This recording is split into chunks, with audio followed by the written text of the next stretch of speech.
ទី7នៅគ្រាចុងក្រោយគ្រប់យ៉ាងសម្រេចបានតាមរយៈព្រះបន្ទូលរបស់ព្រះជាម្ចាស់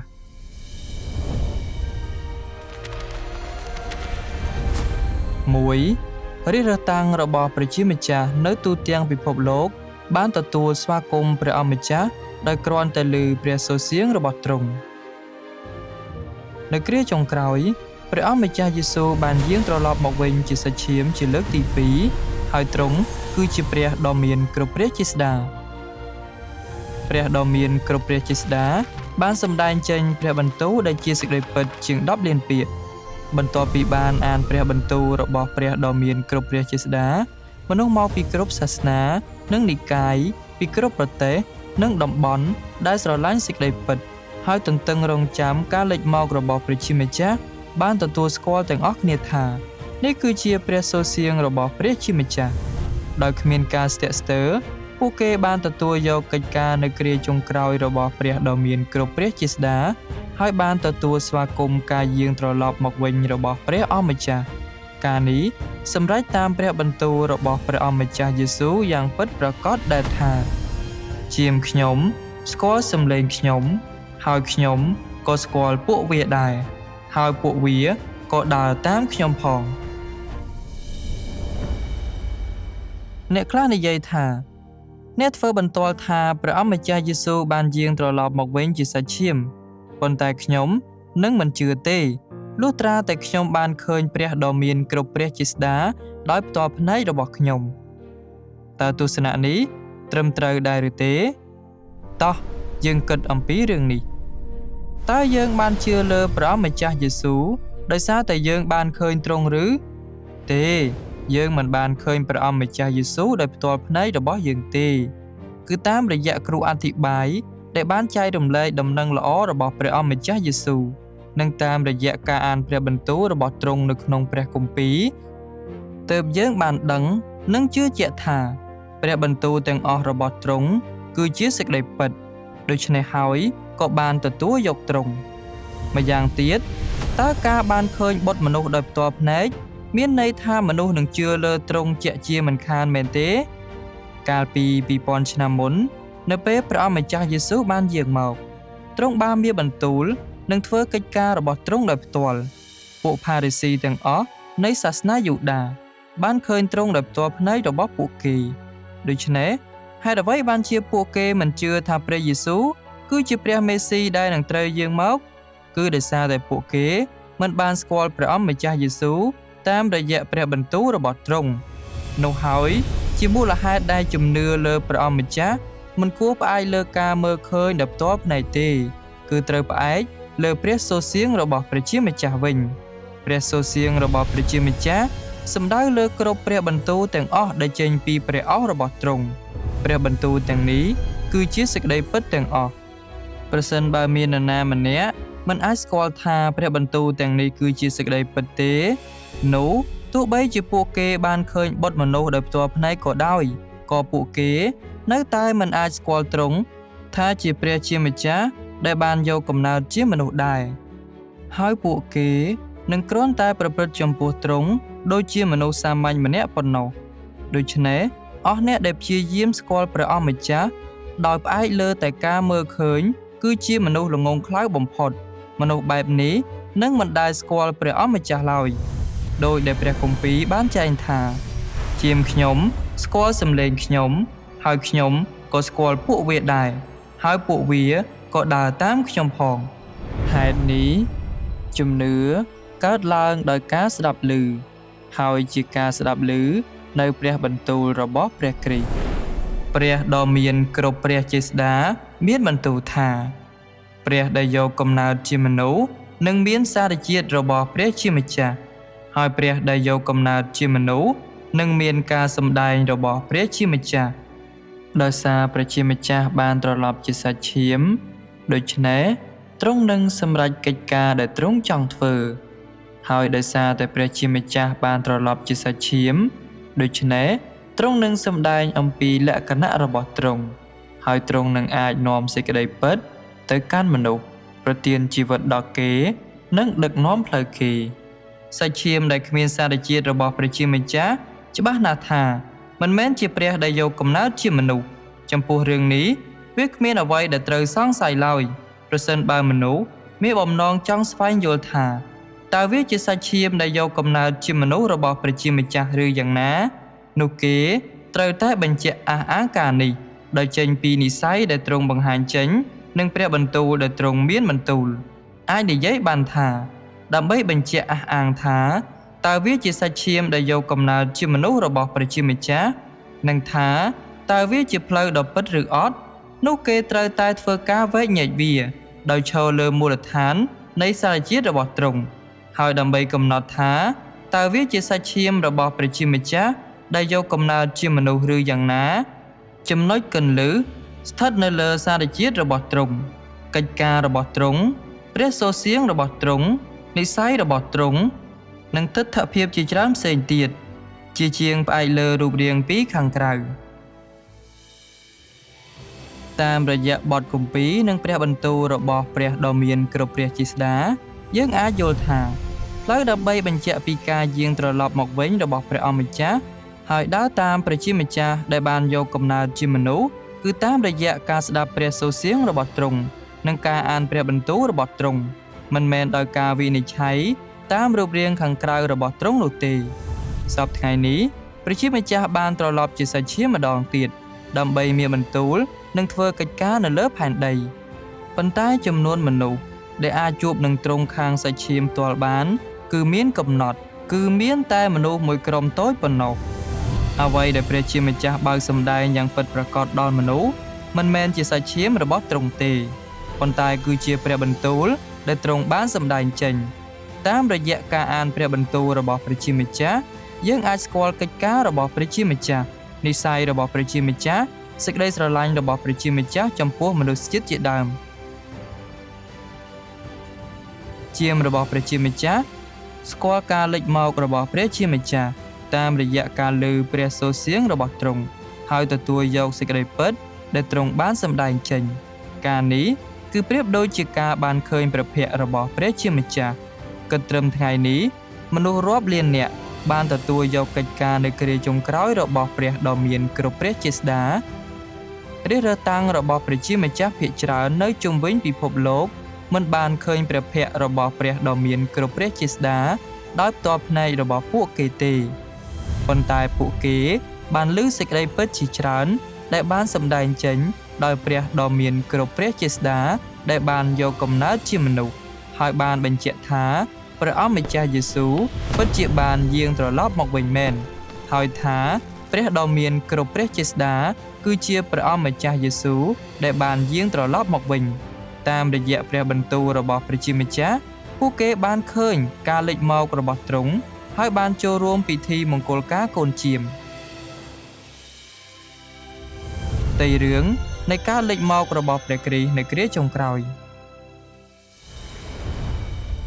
នៅឆ្នាំ1991ជាឆ្នាំដ៏វិសេសវិសាលមួយនៅឯទិសខាងកើតនៃពិភពលោកគឺនៅក្នុងប្រទេសចិនជាកន្លែងដែលកម្លាំងអាក្រក់របស់សាតាំងទាស់ទទឹងនឹងព្រះជាម្ចាស់យ៉ាងសាហាវនិងព្រៃផ្សាយបំផុតពន្លឺនៃព្រឹកព្រលឹមបានលេចមកបុត្រមនុស្សបានចាប់ផ្ដើមមានបន្ទូលនៅក្នុងពួកជំនុំតាមផ្ទះមនុស្សមានការភ្ញាក់ផ្អើលនិងកក់ក្ដៅដោយសារព្រះបន្ទូលរបស់ទ្រង់បានបើកសម្ដែងអាចកំបាំងសំខាន់ជាច្រើននៅក្នុងព្រះគម្ពីរហើយបានធ្វើឲ្យកក្រើកពេញក្នុងពួកជំនុំទាំងអស់ដូច្នេះនៅពេលព្រះជាម្ចាស់បានត្រឡប់ជាសាច់ឈាមគ្មាននរណាម្នាក់បានដឹងពីការយាងមកដល់របស់ទ្រង់ទេហើយក៏គ្មាននរណាម្នាក់បានទទួលស្វាគមន៍ទ្រង់ដែរសូម្បីតែនៅពេលព្រះជាម្ចាស់បានចាប់ផ្ដើមលេចមកនិងធ្វើកិច្ចការដោយមានបន្ទូលអំពីព្រះបន្ទូលរបស់ទ្រង់នៅឆ្នាំ1991ក៏មនុស្សនៅតែមិនបានស្គាល់ទ្រង់ដែរការនេះបានសម្រេចតាមទំនាយក្នុងព្រះគម្ពីរដែលថារីឯថ្ងៃនិងពេលវេលានោះគ្មាននរណាម្នាក់បានដឹងឡើយទោះជាបណ្ដាទេវតានៅស្ថានសួគ៌ឬព្រះរាជបុត្រាផ្ទាល់ក៏ដោយគឺមានតែព្រះវរបិតាមួយអង្គគត់ដែលទ្រង់ជ្រាបរហូតដល់រយៈពេល2ឆ្នាំបន្ទាប់ពីព្រះជាម្ចាស់បានចាប់ផ្ដើមមានបន្ទូលទើបមនុស្សបានស្គាល់ថាទ្រង់មិនមែនជាមនុស្សសាមញ្ញទេប៉ុន្តែ គឺជាព្រះអម្ចាស់យេស៊ូវដែលបានយាងត្រឡប់មកវិញ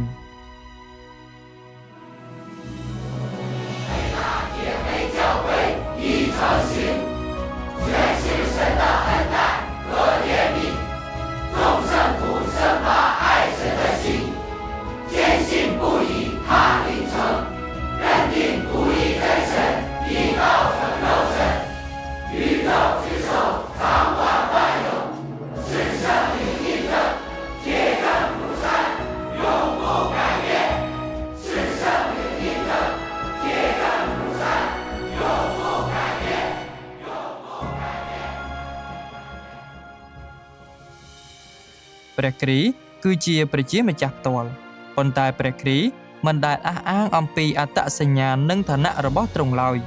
ទ្រង់គ្រាន់តែរស់នៅយ៉ាងស្ងៀមស្ងាត់នៅក្នុងចំណោមមនុស្សជាតិដោយសម្ដែងចេញសេចក្តីពិតដើម្បីផ្គត់ផ្គង់និងដឹកនាំពួកគេនិងធ្វើកិច្ចការសង្គ្រោះមនុស្សជាតិគឺច្បាស់ណាស់ថាព្រះគ្រីស្ទពិតជាបន្ទាបខ្លួននិងលាក់កំបាំងហើយគួរឲ្យស្រឡាញ់ណាស់ឆ្នាំ1991គឺជាឆ្នាំមួយដែលគួរឲ្យចងចាំគឺជាឆ្នាំដែលព្រះគ្រីស្ទនៃគ្រាចុងក្រោយបានចាប់ផ្ដើមមានបន្ទូលជាឆ្នាំដែលបានត្រួសត្រាយផ្លូវសម្រាប់កិច្ចការនៃការជំនុំជម្រះដែលចាប់ផ្ដើមពីដំណាក់របស់ព្រះជាម្ចាស់និងជាឆ្នាំដែលយុគសម័យនៃព្រះគុណបានឆ្លងចូលទៅក្នុងយុគសម័យនៃនគរព្រះក្នុងឆ្នាំនោះរាជរើសតាំងរបស់ព្រះជាម្ចាស់បានរីករាយនឹងព្រះបន្ទូលបច្ចុប្បន្នជាច្រើនរបស់ព្រះវិញ្ញាណបរិសុទ្ធហើយការនេះបាននាំពន្លឺមកដល់ដួងចិត្តរបស់ពួកគេនិងជាប្រយោជន៍យ៉ាងខ្លាំងដល់ពួកគេពិតជាបានរីករាយនឹងកិច្ចការដ៏អស្ចារ្យរបស់ព្រះវិញ្ញាណបរិសុទ្ធមែនពួកគេបានភ្លក់រសជាតិនៃសេចក្តីសុខសាន្តនិងសុភមង្គលព្រមទាំងសេចក្តីអំណរដ៏លើសលប់នៃសេរីភាព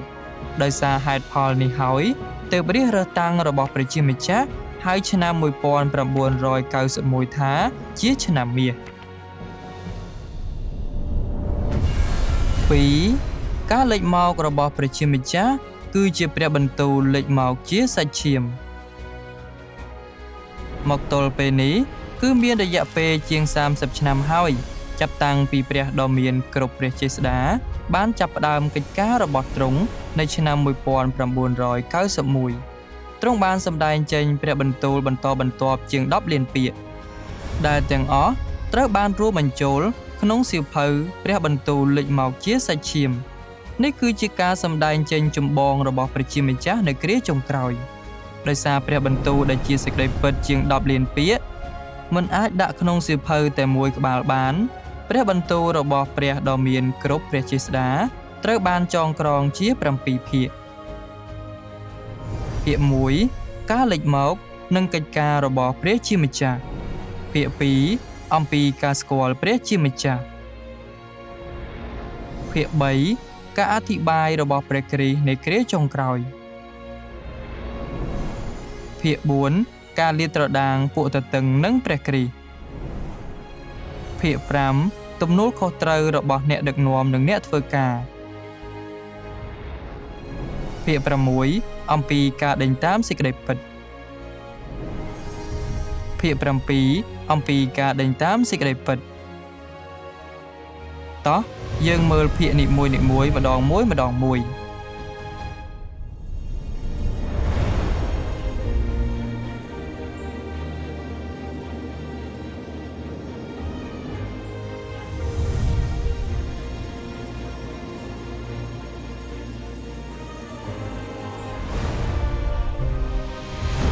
ព្រះបន្ទូលលេចមកជាសាច់ឈាមភាគ1ការលេចមកនិងកិច្ចការរបស់ព្រះជាម្ចាស់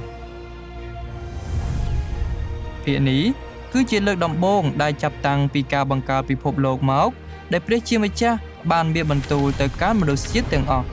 ព្រះសូរសៀងទាំងនេះបង្កើតបានជាអត្ថបទដំបូងដែលបានសម្ដែងចេញដោយព្រះជាម្ចាស់នៅក្នុងចំណោមមនុស្សជាតិ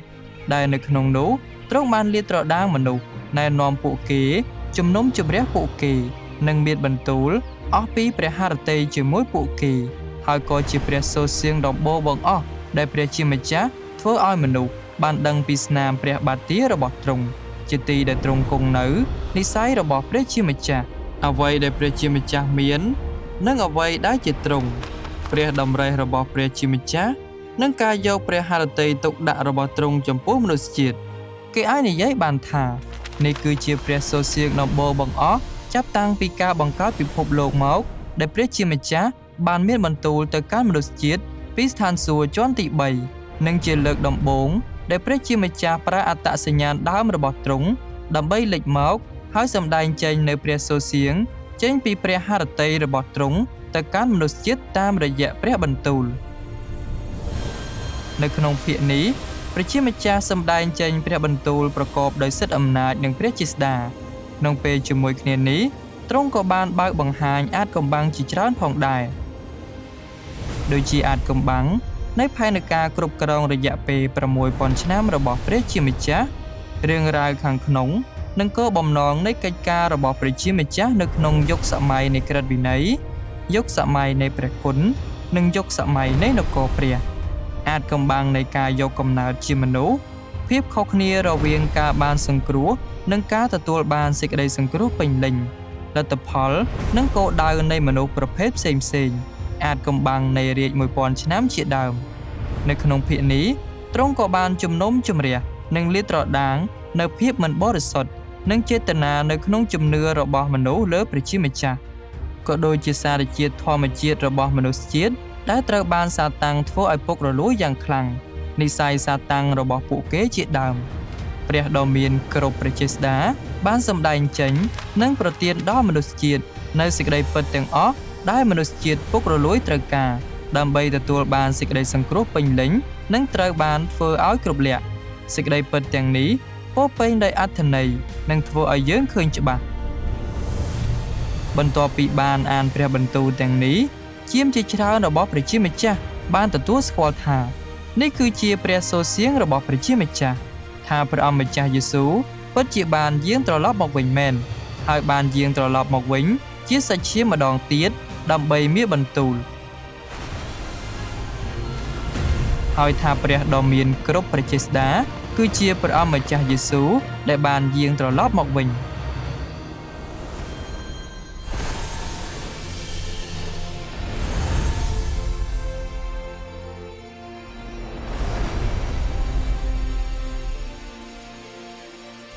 ព្រះបន្ទូលលេចមកជាសាច់ឈាមភាគ2អំពីការស្គាល់ព្រះជាម្ចាស់ភាគនេះមានផ្ទុកនៅព្រះសូរសៀងសម្រាប់មនុស្សជាតិទាំងអស់ពីព្រះគ្រីស្ទនៃគ្រាចុងក្រោយគឺព្រះដ៏មានគ្រប់ព្រះចេស្តាដែលបន្តពីសៀវភៅការលេចមកនិងកិច្ចការរបស់ព្រះជាម្ចាស់ព្រះជាម្ចាស់ពន្យល់អំពីសេចក្តីពិតផ្សេងៗដូចជាកិច្ចការដែលទ្រង់បានធ្វើចាប់តាំងពីការបង្កើតពិភពលោកមកព្រះハរតីរបស់ទ្រង់និងការរំពឹងទុករបស់ទ្រង់ចំពោះមនុស្សជាតិដែលមាននៅក្នុងនោះ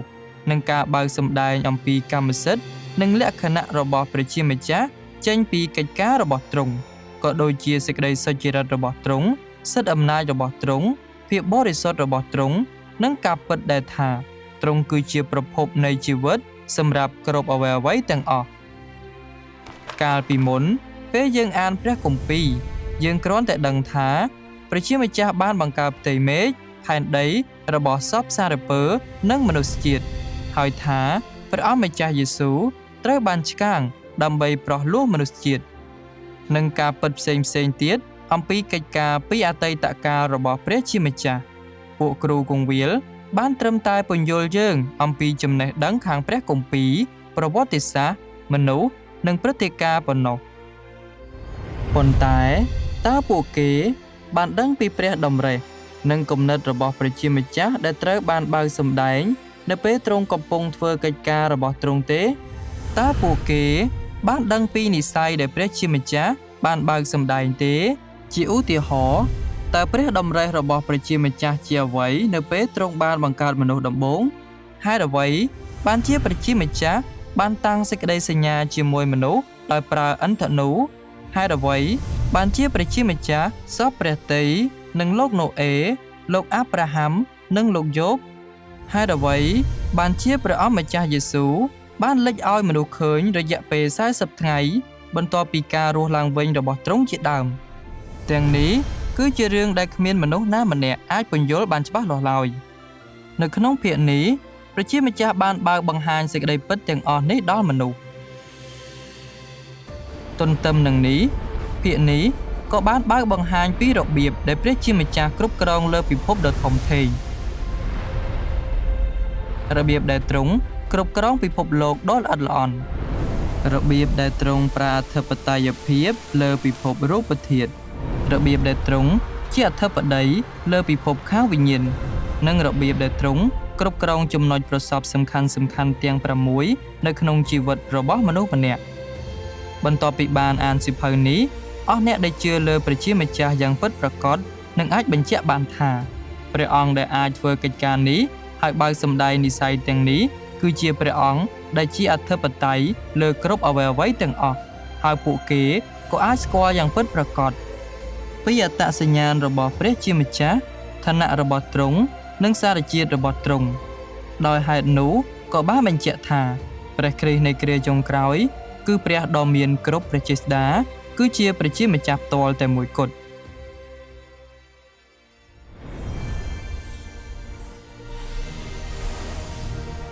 ព្រះបន្ទូលលេចមកជាសាច់ឈាមភាគ3ការអធិប្បាយរបស់ព្រះគ្រីស្ទនៃគ្រាចុងក្រោយភាគនេះមានព្រះបន្ទូលដែលបានថ្លែងឡើងដើម្បីឆ្លើយតបទៅនឹងបញ្ហាដែលមាននៅក្នុងពួកជំនុំ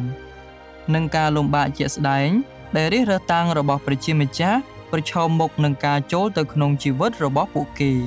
ព្រះបន្ទូលទាំងនោះមិនត្រឹមតែចង្អុលបង្ហាញពីសារជាតិនិងសភាពបច្ចុប្បន្នរបស់មនុស្សប៉ុណ្ណោះទេ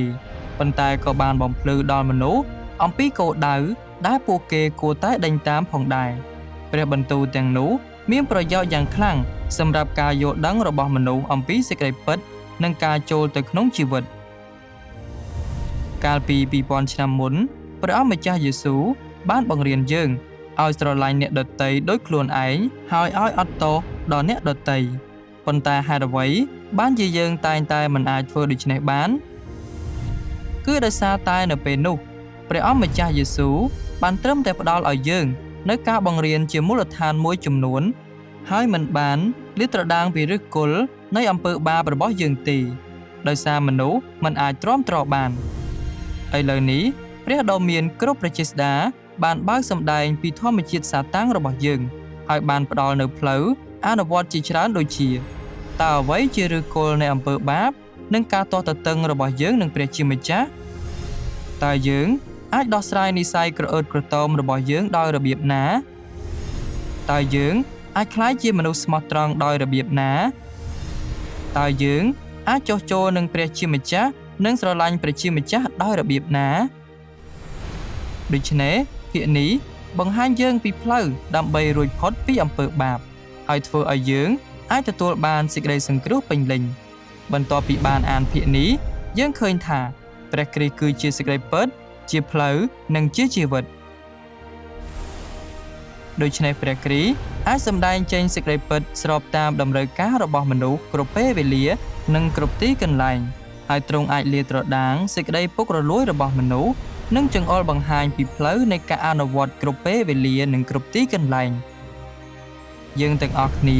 អាចបញ្ជាក់រឿងនេះនៅក្នុងដួងចិត្តរបស់យើងបានថាទោះបីជាព្រះគ្រីស្ទមើលទៅសាមញ្ញនិងធម្មតាក៏ដោយ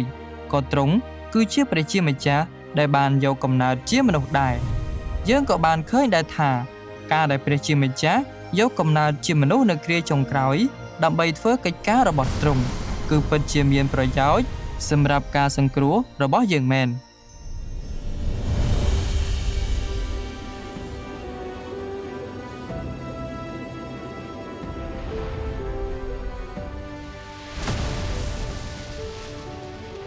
ព្រះបន្ទូលលេចមកជាសាច់ឈាមភាគ4ការលាតត្រដាងពួកទទឹងនឹងព្រះគ្រីស្ទភាគនេះគឺជាសេរីនៃការអធិប្បាយនិងការប្រកបគ្នាពិសេសដែលបានផ្ដល់ដោយព្រះដ៏មានគ្រប់ព្រះចេស្តាជាព្រះគ្រីស្ទនៃគ្រាចុងក្រោយនៅក្នុងចំណោមពួកជំនុំព្រះជាម្ចាស់លាតត្រដាងយ៉ាងហ្មត់ចត់នៅគ្រប់ការបង្ហាញចេញទាំងអស់នៃនិស្ស័យរបស់ពួកទទឹងនឹងព្រះគ្រីស្ទដែលធ្វើឲ្យមនុស្សយល់យ៉ាងច្បាស់ឥតខ្ចោះនិងជួយពួកគេយ៉ាងខ្លាំង ក្នុងការស្គាល់ពីសារជាតិធម្មជាតិរបស់ពួកទទឹងនិងព្រះគ្រីស្ទនិស្ស័យរបស់ពួកទទឹងនិងព្រះគ្រីស្ទគឺជានិស្ស័យរបស់សាតាំងដែលមនុស្សជាតិពុករលួយមានដូចគ្នាដើម្បីបានសង្គ្រោះយ៉ាងពេញលេញដោយព្រះជាម្ចាស់បុគ្គលម្នាក់ត្រូវតែទទួលយកការជំនុំជម្រះនៃព្រះបន្ទូលរបស់ព្រះជាម្ចាស់ទើបពួកគេអាចត្រូវបានបន្សុទ្ធបានសេចក្តីពិតដែលលាតត្រដាងពួកទទឹងនិងព្រះគ្រីស្ទទាំងនេះជាការប្រមានជាការរំលឹកជាការលាតត្រដាងនិងជាការជំនុំជម្រះដែលមានប្រយោជន៍យ៉ាងខ្លាំងចំពោះការយល់ដឹងពីសេចក្តីពិតការស្គាល់ខ្លួនឯងនិងការទទួលបានការបន្សុទ្ធមានតែតាមរយៈការស្គាល់ពួកទទឹងនិងព្រះគ្រីស្ទប៉ុណ្ណោះទើបបុគ្គលម្នាក់អាចជៀសវាងពីការត្រូវបានអ្នកដទៃបំភាន់ឈប់ថ្វាយបង្គំមនុស្សនិងដើរតាមមនុស្សដទៃ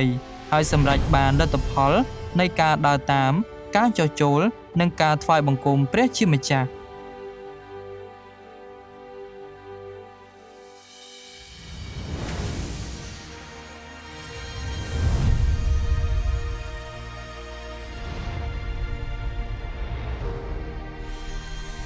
ព្រះបន្ទូលលេចមកជាសាច់ឈាមភាគ5ទំនួលខុសត្រូវរបស់អ្នកដឹកនាំនិងអ្នកធ្វើការបងប្អូនប្រុសស្រីតើអ្នកសង្ឃឹមថានឹងអាចបម្រើព្រះជាម្ចាស់នៅថ្ងៃណាមួយដែរឬទេតើអ្នកចង់ក្លាយជាអ្នកដែលស័ក្តិសមនឹងឲ្យព្រះជាម្ចាស់ប្រើនៅថ្ងៃណាមួយដែរឬទេតើអ្នកចង់ក្លាយជាសសរនៅក្នុងដំណាក់របស់ព្រះជាម្ចាស់ដែរឬទេប្រសិនបើយើងមានត្រឹមតែឆន្ទៈឲ្យព្រះជាម្ចាស់ប្រើនោះគឺមិនគ្រប់គ្រាន់ទេយើងក៏ត្រូវយល់ដឹងពីអ្វីដែលព្រះជាម្ចាស់តម្រូវពីអស់អ្នកដែលបម្រើទ្រង់ដែរភាគនេះមាននៅការអធិប្បាយនិងការប្រកបគ្នារបស់ព្រះដ៏មានគ្រប់ព្រះចេស្តាជាព្រះគ្រីស្ទនៃគ្រាចុងក្រោយទៅកាន់ពួកជំនុំអំពីប្រធានបទនេះព្រះជាម្ចាស់បានប្រកបគ្នាយ៉ាងច្បាស់លាស់អំពីទំនួលខុសត្រូវរបស់អ្នកដឹកនាំនិងអ្នកធ្វើការក៏ដូចជាគោលការណ៍ជាក់លាក់និងផ្លូវនៃការអនុវត្តសម្រាប់ប្រភេទកិច្ចការផ្សេងៗរបស់ពួកជំនុំទ្រង់ក៏បានលាតត្រដាងពីសារជាតិនៃការបង្ហាញចេញនិងសកម្មភាពផ្សេងៗរបស់អ្នកដឹកនាំคล้ายៗផងដែរការនេះមានប្រយោជន៍យ៉ាងខ្លាំងសម្រាប់មនុស្សដើម្បីឲ្យពួកគេរៀនស្គាល់អ្នកដឹកនាំคล้ายៗនិងចេះធ្វើកិច្ចការពិតប្រាកដហើយអាចសម្រេចបាននូវការចុះចូលនឹងព្រះជាម្ចាស់ហើយក្លាយជាអ្នកដែលស័ក្តិសមនឹងឲ្យព្រះជាម្ចាស់ប្រើវាមានប្រយោជន៍យ៉ាងខ្លាំងសម្រាប់មនុស្សដើម្បីឲ្យពួកគេយល់ពីសេចក្តីពិតស្គាល់ខ្លួនឯងនិងបំពេញភារកិច្ចស្របតាមគោលការណ៍ដូច្នេះសេចក្តីពិតនៅក្នុងភាគ5គឺជាសេចក្តីពិតដែលជាក់លាក់និងគ្រប់ជ្រុងជ្រោយបំផុតសម្រាប់ការធ្វើឲ្យអ្នកដឹកនាំនិងអ្នកធ្វើការបានគ្រប់លក្ខ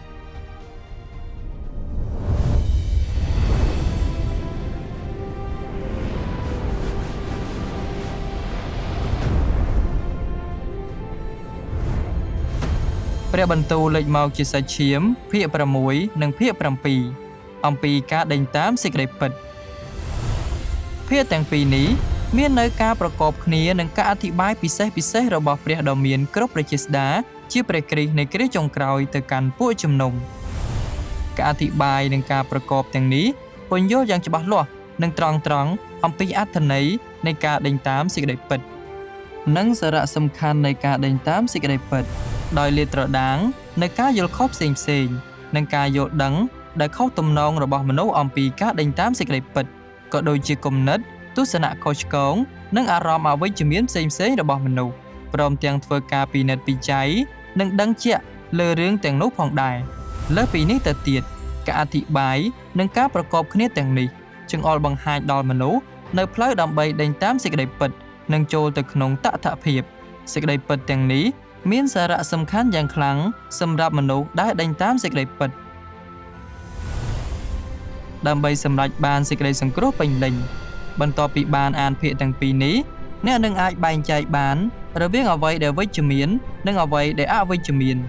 ទទួលស្គាល់អ្វីដែលជាគោលការណ៍សេចក្តីពិតនិងអ្វីដែលជាទស្សនវិជ្ជារបស់សាតាំង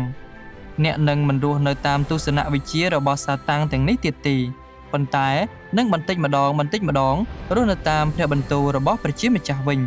ដោយអនុញ្ញាតឲ្យព្រះបន្ទូលទាំងនោះក្លាយជាជីវិតរបស់អ្នកយ៉ាងពិតប្រាកដ និងរស់នៅឲ្យចេញជាលក្ខណៈរបស់មនុស្សពិតដោយសារយើងគ្មានសេចក្តីពិតទើបនៅតែមានការលំបាកច្រើននៅក្នុងជីវិតរបស់យើងហើយយើងមិនដឹងពីរបៀបដោះស្រាយជាឧទាហរណ៍នៅពេលមានបញ្ហាកើតឡើងក្នុងអាពាហ៍ពិពាហ៍តើយើងគួរដោះស្រាយដោយរបៀបណាតើយើងគួរប្រឈមមុខនឹងការស្លាប់របស់មនុស្សជាទីស្រឡាញ់ដោយរបៀបណាតើយើងគួរប្រឈមមុខនឹងឆ្លងកាត់ជំងឺឈឺថ្កាត់ដោយរបៀបណា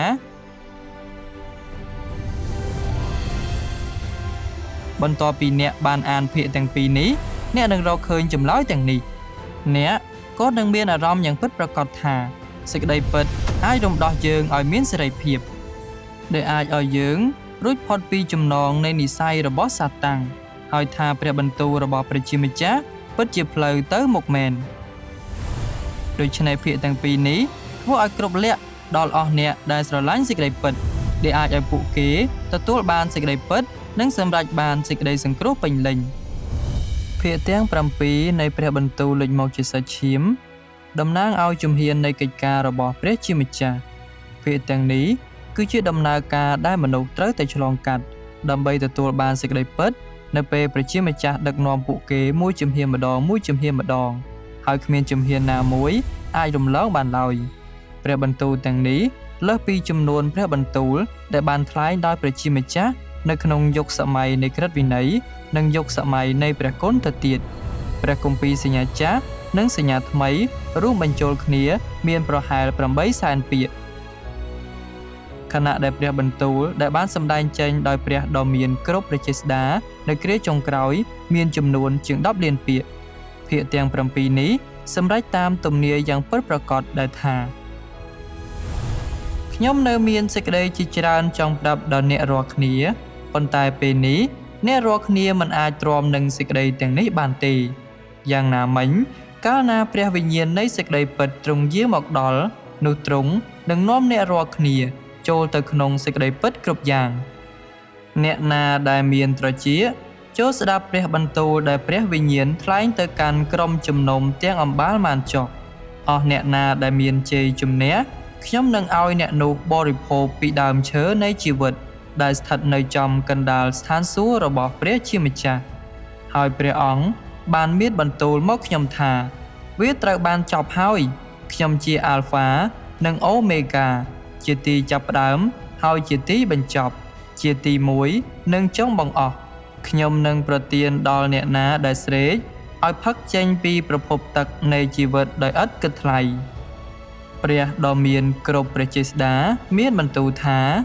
អ្នករាល់គ្នាយល់អំពីសេចក្តីលាក់កំបាំងរបស់ខ្ញុំនៅឯស្ថានសួគ៌ច្រើនជាងអេសាយនិងយូហានទៅទៀតផងហើយអ្នករាល់គ្នា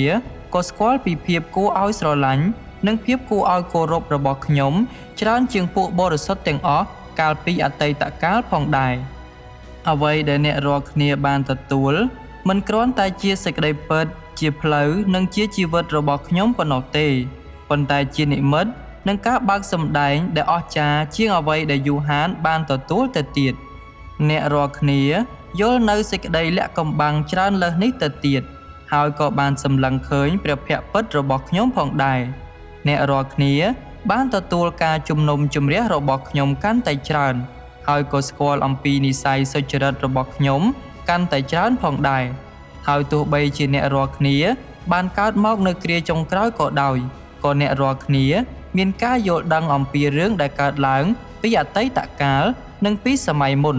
ហើយអ្នកក៏បានពិសោធន៍រឿងរ៉ាវសពថ្ងៃដែលការទាំងអស់នេះសុទ្ធតែត្រូវបានធ្វើឡើងដោយខ្ញុំផ្ទាល់មនុស្សនៅក្នុងយុគសម័យនៃក្រឹតវិន័យបានត្រឹមតែឆ្លងកាត់កិច្ចការរបស់ព្រះយេហូវ៉ាក្នុងការចែងក្រឹតវិន័យប៉ុណ្ណោះហើយព្រះបន្ទូលដែលព្រះជាម្ចាស់បានថ្លែងនៅពេលនោះពិតជាមានតិចតួចណាស់មនុស្សនៅក្នុងយុគសម័យនៃព្រះគុណបានត្រឹមតែឆ្លងកាត់កិច្ចការប្រោះលោះរបស់ព្រះអម្ចាស់យេស៊ូវហើយទទួលបានការយល់ដឹងខ្លះៗអំពីសេចក្តីមេត្តាករុណានិងសេចក្តីស្រឡាញ់ដ៏សប្បុរសរបស់ព្រះជាម្ចាស់ប៉ុណ្ណោះទោះជាយ៉ាងណាក៏ដោយបន្ទាប់ពីបានអានព្រះបន្ទូលរបស់ព្រះដ៏មានគ្រប់ព្រះចេស្តានៅគ្រាចុងក្រោយយើងមិនត្រឹមតែបានយល់ដឹងពីកិច្ចការដែលព្រះជាម្ចាស់បានអនុវត្តនៅក្នុងយុគសម័យមុនទាំងពីរនោះទេប៉ុន្តែយើងក៏កំពុងឆ្លងកាត់ដោយផ្ទាល់ នៅកិច្ចការជំនុំជម្រះដែលព្រះជាម្ចាស់កំពុងអនុវត្តនៅក្នុងយុគសម័យនៃនគរព្រះផងដែរហើយយើងក៏បានឃើញនិស្ស័យដ៏សុចរិតនិងសារជាតិដ៏បរិសុទ្ធរបស់ព្រះជាម្ចាស់ក្នុងពេលជាមួយគ្នានោះព្រះដ៏មានគ្រប់ព្រះចេស្តាក៏បានបើកបង្ហាញអាចកំបាំងជាច្រើនដែលតាក់ទងនឹងកិច្ចការនាពេលអនាគតរបស់ព្រះជាម្ចាស់ផងដែរដូច្នេះសេចក្តីពិតដែលព្រះដ៏មានគ្រប់ព្រះចេស្តាប្រទានដល់យើងសពថ្ងៃនេះគឺលើសពីអ្វីដែលពួកបរិសុទ្ធគ្រប់ជំនាន់មុនបានទទួលទៅទៀតនេះគឺជាព្រះពរវិសេសរបស់ព្រះជាម្ចាស់មកលើយើងបុត្រមនុស្សដែលអាចសម្ដែងចេញសេចក្តីពិតយ៉ាងច្រើនដែលជាព្រះដ៏មានគ្រប់ព្រះចេស្តាជាព្រះគ្រីស្ទនៃគ្រាចុងក្រោយគឺជាព្រះអង្គម្ចាស់យេស៊ូវដែលបានយាងត្រឡប់មកវិញសាច់ឈាមដ៏សាមញ្ញនេះគឺជាការលេចមករបស់ព្រះជាម្ចាស់ជាតំណាងនៃសេចក្តីពិតក្រៅពីព្រះជាម្ចាស់តើអ្នកណាអាចមានបន្ទូលយ៉ាងម៉ត់ចត់អំពីអាចកំបាំងដ៏អស្ចារ្យទាំងនេះនៃកិច្ចការរបស់ព្រះជាម្ចាស់បានតើអ្នកណាអាចយល់ដល់កិច្ចការរបស់ព្រះជាម្ចាស់បានក្រៅពីព្រះជាម្ចាស់តើនរណាអាចសម្ដែងចេញសេចក្តីពិតនិងផ្គត់ផ្គង់ជីវិតដល់មនុស្សបានតើអ្នកណាអាចសម្ដែងចេញនៅព្រះសូរសៀងចេញពីព្រះハរតីរបស់ព្រះជាម្ចាស់និងនិស្ស័យរបស់ព្រះជាម្ចាស់បានតើអ្នកណាអាចវាស់ស្ទង់មើលជម្រៅពីដួងចិត្តមនុស្សនិងលាតត្រដាងនៅរាល់សេចក្តីពុករលួយនិងគំនិតដែលលាក់កំបាំងនៅខាងក្នុងបានតើអ្នកណាអាចសង្គ្រោះមនុស្សជំរះមនុស្សនិងចង្អុលបង្ហាញដល់មនុស្សនៅផ្លូវដែលត្រូវទទួលបានសេចក្តីសង្គ្រោះពេញលេញនិងបោះបង់ចោលអំពើបាបបានគ្មានមនុស្សណាម្នាក់អាចសម្ដែងចេញសេចក្តីពិតបានទេរឹតតែមិនអាចចង្អុលបង្ហាញពីផ្លូវដែលត្រូវបោះបង់ចោលអំពើបាបដែរអស់រយៈពេលរាប់ពាន់ឆ្នាំមកនេះមនុស្សរាប់មិនអស់បានជឿលើព្រះជាម្ចាស់ហើយក៏មានអ្នកទេវវិទូអ្នកដឹកនាំពួកជំនុំនិងបុគ្គលខាងវិញ្ញាណល្បីរាប់មិនអស់ដែរប៉ុន្តែគ្មានមនុស្សណាម្នាក់ក្នុងចំណោមពួកគេអាចសម្ដែងចេញសេចក្តីពិតបានឡើយសារជាតិរបស់មនុស្សគឺជារបស់សាតាំងមនុស្សមិនមានសេចក្តីពិតពីកំណើតទេដូច្នេះពួកគេមិនអាចសម្ដែងចេញសេចក្តីពិតបានទេរឹតតែមិនអាចសម្ដែងចេញនៅអ្វីដែលព្រះជាម្ចាស់មាននិងអ្វីដែលជាទ្រង់បានឡើយមនុស្សអាចយល់បានតែសេចក្តីពិតក្នុងកម្រិតមួយប៉ុណ្ណោះតាមរយៈការឆ្លងកាត់ព្រះបន្ទូលរបស់ព្រះជាម្ចាស់ហើយពួកគេអាចនិយាយបានតែបន្តិចបន្តួចអំពីបទពិសោធន៍របស់ពួកគេចំពោះព្រះបន្ទូលរបស់ព្រះជាម្ចាស់និងការទទួលស្គាល់របស់ពួកគេចំពោះបទពិសោធន៍នៃកិច្ចការរបស់ព្រះជាម្ចាស់ប៉ុណ្ណោះមានតែព្រះគ្រីស្ទដែលយកកំណើតជាមនុស្សប៉ុណ្ណោះដែលមានសារជាតិជាព្រះហើយជាតំណាងនៃព្រះវិញ្ញាណរបស់ព្រះជាម្ចាស់មានតែព្រះគ្រីស្ទប៉ុណ្ណោះដែលជាសេចក្តីពិតជាផ្លូវនិងជាជីវិតមានតែព្រះគ្រីស្ទប៉ុណ្ណោះដែលអាចសម្ដែងចេញសេចក្តីពិតបានព្រះដ៏មានគ្រប់ព្រះចេស្តាមានបន្ទូលថាមាគ៌ាជីវិតមិនមែនជាអ្វីម្យ៉ាងដែលបុគ្គលណាក៏អាចកាន់កាប់បាននោះទេក៏មិនមែនជាអ្វីម្យ៉ាងដែលបុគ្គលណាក៏អាចយកបានយ៉ាងស្រួលនោះដែរមូលហេតុគឺនៅត្រង់ថាជីវិតបានមកតែពីព្រះជាម្ចាស់ប៉ុណ្ណោះហើយមានន័យថាមានតែព្រះជាម្ចាស់ផ្ទាល់ទេជាម្ចាស់កម្មសិទ្ធិសារជាតិនៃជីវិតដែលមានតែព្រះជាម្ចាស់ផ្ទាល់ទេទើបមានមាគ៌ានៃជីវិតហេតុនេះហើយគឺមានតែព្រះជាម្ចាស់ផ្ទាល់ទេទើបជាប្រភពនៃជីវិតជាប្រភពទឹករស់នៃជីវិតដែលហូរចេញមកឥតស្រាកស្រានភាគទាំង7នៃព្រះបន្ទូលរបស់ព្រះដ៏មានគ្រប់ព្រះចេស្តាជួយឲ្យយើងយល់កាន់តែច្បាស់អំពីអត្ថន័យពិតនៃព្រះបន្ទូលលេចមកជាសាច់ឈាមតោះយើងអានព្រះបន្ទូលរបស់ព្រះដ៏មានគ្រប់ព្រះចេស្តាមួយវគ្គពីរវគ្គទៀតព្រះដ៏មានគ្រប់ព្រះចេស្តាមានបន្ទូលថានៅក្នុងយុគសម័យនៃនគរព្រះជាម្ចាស់ដែលយកកំណើតជាមនុស្សថ្លែងព្រះបន្ទូលដើម្បីយកឈ្នះមនុស្សទាំងអស់ដែលជឿដល់ទ្រង់នេះហើយជាព្រះបន្ទូលដែលកំពុងលេចមកជាសាច់ឈាមព្រះជាម្ចាស់បានយាងមកនៅគ្រាចុងក្រោយដើម្បីធ្វើកិច្ចការនេះពោលគឺទ្រង់បានយាងមកដើម្បីសម្រេចនៅសារៈសំខាន់ពិតនៃព្រះបន្ទូលដែលកំពុងលេចមកជាសាច់ឈាមព្រះអង្គគ្រាន់តែថ្លែងព្រះបន្ទូលប៉ុណ្ណោះហើយការមកដល់នៃការពិតក៏កម្រមានដែរនេះគឺជាសារជាតិពិតនៃព្រះបន្ទូលដែលកំពុងលេចមកជាសាច់ឈាមរួចកាលណាព្រះជាម្ចាស់យកកំណើតថ្លែងព្រះបន្ទូលរបស់ទ្រង់នេះគឺជាការលេចមកនៃព្រះបន្ទូលនៅក្នុងសាច់ឈាមនិងជាព្រះបន្ទូលដែលយាងមកសន្ធិដ្ឋនៅក្នុងសាច់ឈាមដើមឡើយ មានព្រះបន្ទូលក៏គង់ជាមួយនឹងព្រះជាម្ចាស់ព្រះបន្ទូលជាព្រះជាម្ចាស់ហើយព្រះបន្ទូលក៏បានក្លាយជាសាច់ឈាមការនេះកិច្ចការនៃការលេចមកនៃព្រះបន្ទូលនៅក្នុងសាច់ឈាមជាកិច្ចការដែលព្រះជាម្ចាស់នឹងសម្រេចឲ្យបាននៅគ្រាចុងក្រោយហើយក៏ជាជំពូកចុងក្រោយនៃផែនការគ្រប់គ្រងរបស់ទ្រង់ទាំងមូលដែរដូច្នេះហើយព្រះជាម្ចាស់ត្រូវតែយាងមកផែនដីហើយសម្ដែងព្រះបន្ទូលរបស់ទ្រង់ក្នុងសាច់ឈាមកិច្ចការដែលត្រូវធ្វើឲ្យរួចនៅថ្ងៃនេះកិច្ចការដែលនឹងត្រូវធ្វើឲ្យរួចនៅថ្ងៃអនាគតកិច្ចការដែលព្រះជាម្ចាស់នឹងត្រូវសម្រេចឲ្យបានទិសដៅចុងក្រោយរបស់មនុស្សដែលនឹងត្រូវបានសង្គ្រោះមនុស្សដែលនឹងត្រូវបំផ្លាញកិច្ចការទាំងអស់ដែលត្រូវតែសម្រេចឲ្យបាននៅទីបញ្ចប់នឹងត្រូវបានថ្លែងបញ្ជាក់យ៉ាងច្បាស់អស់ហើយគ្រប់យ៉ាងក៏ដើម្បីសម្រេចឲ្យបាននៅសារៈសំខាន់ពិតនៃព្រះបន្ទូលដែលកំពុងលេចមកជាសាច់ឈាមដែរព្រះជាម្ចាស់នឹងប្រើព្រះបន្ទូលដើម្បីយកឈ្នះសកលលោកនេះទ្រង់ធ្វើបែបនេះមិនមែនតាមរយៈការយកកំណើតនៅខាងសាច់ឈាមរបស់ទ្រង់នោះទេប៉ុន្តែតាមរយៈការប្រើព្រះសូរសៀងចេញពីព្រះអស់របស់ព្រះជាម្ចាស់ដែលត្រឡប់ជាសាច់ឈាមដើម្បីយកឈ្នះមនុស្សទាំងអស់នៅក្នុងសកលលោកទាំងមូលនេះទើបជាការដែលព្រះបន្ទូលបានត្រឡប់ជាសាច់ឈាមហើយការដែលព្រះបន្ទូលលេចមកជាសាច់ឈាមក៏មានតែមួយនេះដែរព្រះបន្ទូលលេចមកជាសាច់ឈាមមិនមែនមានន័យថាសាច់ឈាមរបស់ព្រះជាម្ចាស់លេចមកឲ្យមនុស្សគ្រប់គ្នាឃើញនោះទេប៉ុន្តែគឺថាព្រះជាម្ចាស់បានធ្វើឲ្យព្រះបន្ទូលនិងនិស្ស័យរបស់ទ្រង់កើតឡើងពិតប្រាកដនៅក្នុងសាច់ឈាមនេះហើយតាមរយៈសាច់ឈាមនេះទ្រង់សម្ដែងចេញសេចក្តីពិតនិងមានបន្ទូលព្រះបន្ទូលរបស់ទ្រង់គឺតាមរយៈសាច់ឈាមនេះហើយដែលយើងអាចទទួលបានសេចក្តីពិតបានក្នុងការអានព្រះបន្ទូលទាំងនេះយើងអាចមើលឃើញការលេចមកនិងនិស្ស័យរបស់ព្រះជាម្ចាស់នៅក្នុងដំណើរជីវិតរបស់ពួកគេមនុស្សជាច្រើនមិនបានឃើញព្រះជាម្ចាស់ដោយផ្ទាល់ទេប៉ុន្តែដោយសារតែពួកគេបានអានព្រះបន្ទូលរបស់ព្រះដ៏មានគ្រប់ព្រះចេស្តាពួកគេក៏ជឿថាព្រះអម្ចាស់យេស៊ូវបានយាងត្រឡប់មកវិញហើយនេះគឺដោយសារតែពួកគេបានឃើញការពិតនៃព្រះបន្ទូលដែលលេចមកជាសាច់ឈាមយ៉ាងជាក់ច្បាស់ព្រះដ៏មានគ្រប់ព្រះចេស្តាបានសម្ដែងចេញព្រះបន្ទូលដែលជាសេចក្តីពិតជាង10លានពាក្យដែលគ្របដណ្ដប់គ្រប់ទិដ្ឋភាពទាំងអស់នៃសេចក្តីពិតអស់អ្នកណាដែលមានសមត្ថភាពយល់ដឹងនៅពេលបានអានសេចក្តីពិតដ៏បរិបូរណ៍ទាំងនេះគឺបានឃើញការលេចមករបស់ព្រះជាម្ចាស់និងកិច្ចការរបស់ព្រះជាម្ចាស់រួចទៅហើយនៅពេលនេះគឺពួកគេបានមកទល់មុខនឹងព្រះជាម្ចាស់ផ្ទាល់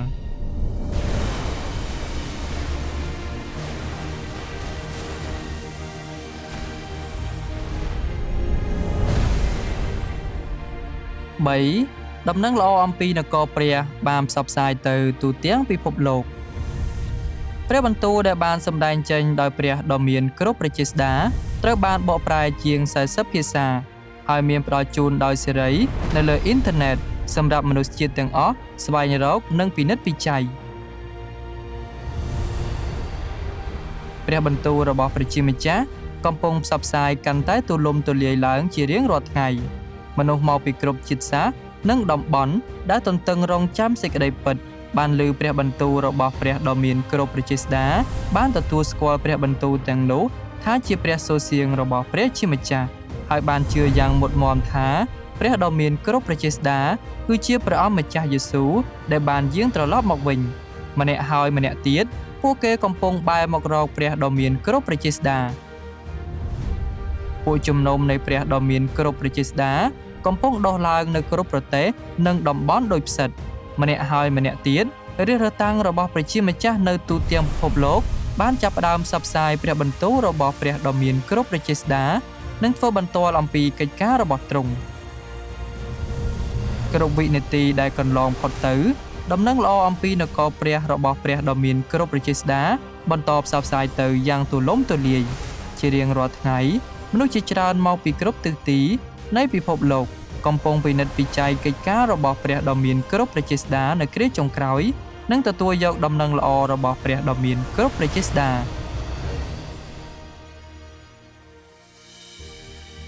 នេះគឺជាការសម្រេចតាមព្រះបន្ទូលរបស់ព្រះដ៏មានគ្រប់ព្រះចេស្តាព្រះដ៏មានគ្រប់ព្រះចេស្តាមានបន្ទូលថាព្រះបន្ទូលរបស់ព្រះជាម្ចាស់ និងផ្សាយទៅក្នុងចំណោមផ្ទះជាច្រើនរាប់មិនអស់ព្រះបន្ទូលនឹងត្រូវដឹងដល់មនុស្សគ្រប់គ្នាដល់ពេលនោះទើបកិច្ចការរបស់ទ្រង់នឹងត្រូវផ្សាយទៅទូទាំងសកលលោកអាចនិយាយបានថាដើម្បីឲ្យកិច្ចការរបស់ព្រះជាម្ចាស់អាចផ្សាយទៅទូទាំងសកលលោកបាននោះព្រះបន្ទូលរបស់ទ្រង់ក៏ត្រូវតែផ្សាយទៅផងដែរនៅថ្ងៃនៃសេរីល្អរបស់ព្រះជាម្ចាស់ព្រះបន្ទូលរបស់ទ្រង់នឹងបង្ហាញនូវឫទ្ធានុភាពនិងសិទ្ធិអំណាចគ្រប់ព្រះបន្ទូលរបស់ទ្រង់តាំងពីដើមរហូតរៀងមកនឹងត្រូវសម្រេចហើយនឹងកើតមានជាពិតប្រាកដក្នុងលក្ខណៈនេះសេរីល្អនឹងមកដល់ព្រះជាម្ចាស់នៅលើផែនដីអាចនិយាយបានថាព្រះបន្ទូលរបស់ទ្រង់នឹងគ្រប់គ្រងលើផែនដីនេះពួកមនុស្សអាក្រក់នឹងត្រូវវាយផ្ចាលដោយព្រះបន្ទូលដែលចេញពីព្រះឱស្ថរបស់ព្រះជាម្ចាស់អស់អ្នកដែលសុចរិតនឹងទទួលបានព្រះពរពីព្រះបន្ទូលដែលចេញពីព្រះឱស្ថរបស់ទ្រង់ហើយអ្វីៗទាំងអស់នឹងត្រូវបានបង្កើតឡើងនិងបានប្រោះឲ្យបានពេញខ្នាតដោយព្រះបន្ទូលដែលចេញពីព្រះឱស្ថរបស់ទ្រង់នឹងមិនបញ្ចេញទីសម្គាល់ឬការអស្ចារ្យអ្វីឡើយអ្វីៗទាំងអស់នឹងត្រូវសម្រេចដោយព្រះបន្ទូលរបស់ទ្រង់ហើយព្រះបន្ទូលរបស់ទ្រង់នឹងបង្កើតជាការពិតមនុស្សគ្រប់គ្នានៅលើផែនដីនឹងអបអរចំពោះព្រះបន្ទូលរបស់ព្រះជាម្ចាស់មិនថាពួកគេជាមនុស្សពេញវ័យឬនៅក្មេងជាប្រុសឬស្រីជាចាស់ឬក្មេងឡើយមនុស្សគ្រប់គ្នានឹងចោះចូលនឹងព្រះបន្ទូលរបស់ព្រះជាម្ចាស់ព្រះបន្ទូលរបស់ព្រះជាម្ចាស់នឹងលេចមកនៅខាងសាច់ឈាមដែលអាចឲ្យមនុស្សមើលឃើញព្រះបន្ទូលទាំងនោះនៅលើផែនដីយ៉ាងរស់រវើកនិងដូចជាមានជីវិតពិតៗនេះហើយជាអត្ថន័យដែលថាព្រះបន្ទូលក្លាយជាសាច់ឈាមដំណឹងល្អអំពីនគរព្រះរបស់ព្រះដ៏មានគ្រប់ព្រះចេស្តាបានផ្សព្វផ្សាយនៅក្នុងល្បឿនដោយរន្ទះក្នុងរយៈពេលត្រឹមតែ30ឆ្នាំខ្លីប៉ុណ្ណោះវាបានផ្សព្វផ្សាយទៅទូទាំងពិភពលោកទាំងមូលការនេះសម្រេចតាមទំនាយរបស់ព្រះអម្ចាស់យេស៊ូវដែលថាឯពន្លឺផ្លេកបន្ទោចេញពីទិសខាងកើតហើយចាំងពន្លឺទៅទិសខាងលិចយ៉ាងណាដំណើរយាងមករបស់កូនមនុស្សក៏យ៉ាងនោះដែរព្រះដ៏មានគ្រប់ព្រះចេស្តាសម្រេចការទាំងនេះមិនមែនដោយការបង្ហាញការអស្ចារ្យឬអភូតហេតុទេប៉ុន្តែគឺតាមរយៈព្រះបន្ទូលរបស់ទ្រង់ទាំងស្រុងតើនេះមិនមែនជាកិច្ចការរបស់ព្រះជាម្ចាស់ទេឬតើអ្នកណា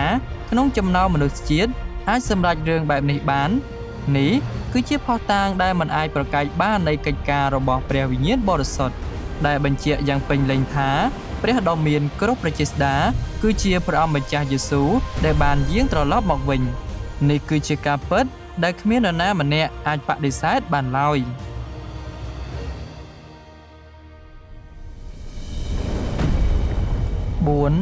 មនុស្សអាក្រក់ត្រូវតែទទួលទណ្ឌកម្មដំណឹងល្អអំពីនគរព្រះរបស់ព្រះដ៏មានគ្រប់ព្រះចេស្តាមិនបានរីកចម្រើនក្រោមលក្ខខណ្ឌអំណោយផលនោះទេផ្ទុយទៅវិញដំណឹងល្អនេះបានប្រឈមមុខនឹងការថ្កោលទោសឥតឈប់ឈរនិងដោយឈួតលីលាព្រមទាំងការបៀតបៀនយ៉ាងឃោរឃៅពីសំណាក់របបសាតាំងរបស់បកកុម្មុយនីសចិននិងកម្លាំងនៃពួកទទឹងនឹងព្រះគ្រីស្ទនៅក្នុងពិភពសាសនាប៉ុន្តែអ្វីដែលពួកគេមិនបាននឹកស្មានដល់នោះគឺថាទោះបីជាមានការបង្ក្រាបបង្ហូរឈាមម្ដងហើយម្ដងទៀតក៏ដោយក៏ពួកជំនុំនៃព្រះដ៏មានគ្រប់ព្រះចេស្តាមិនត្រឹមតែមិនត្រូវបានគំទេចប៉ុណ្ណោះទេតាមពិតទៅពួកជំនុំនេះបានបន្តរីកចម្រើនទៅទៀតកិច្ចការនៅគ្រាចុងក្រោយរបស់ព្រះជាម្ចាស់មិនត្រូវបានបង្ក្រាបទេហើយតាមពិតទៅតាមរយៈការបៀតបៀននិងការចាប់ខ្លួនរបស់បកកុម្មុយនីសចិនគ្រិស្តបរិស័ទមកពីពួកជំនុំនៃព្រះដ៏មានគ្រប់ព្រះចេស្តាបានភៀសខ្លួនទៅក្រៅប្រទេសហើយបានផ្សព្វផ្សាយដំណឹងល្អអំពីនគរព្រះទៅទូទាំងពិភពលោកសប្តាហ៍ថ្ងៃនេះព្រះបន្ទូលរបស់ព្រះជាម្ចាស់បានផ្សព្វផ្សាយទៅទូទាំងពិភពលោកហើយសេចក្តីពិតដែលទ្រង់បានសម្ដែងចេញគឺសម្រាប់មនុស្សជាតិទាំងអស់នេះគឺជាព្រះចេស្តាដ៏អស្ចារ្យរបស់ព្រះជាម្ចាស់ហើយអ្វីក៏ដោយដែលមកពីព្រះជាម្ចាស់ប្រកាសជានឹងរីកចម្រើនរុងរឿងការលេចមកនឹងកិច្ចការរបស់ព្រះជាម្ចាស់គឺខ្លាំងក្លានិងមិនអាចបញ្ឈប់បានឡើយគ្មានប្រទេសឬកម្លាំងណាអាចរារាំងផ្លូវរបស់ទ្រង់បានឡើយ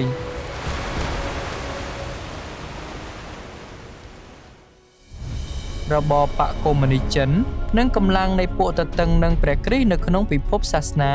ត្រូវបានធ្វើឲ្យអាម៉ាស់មុខនិងបរាជ័យទាំងស្រុងពួកគេ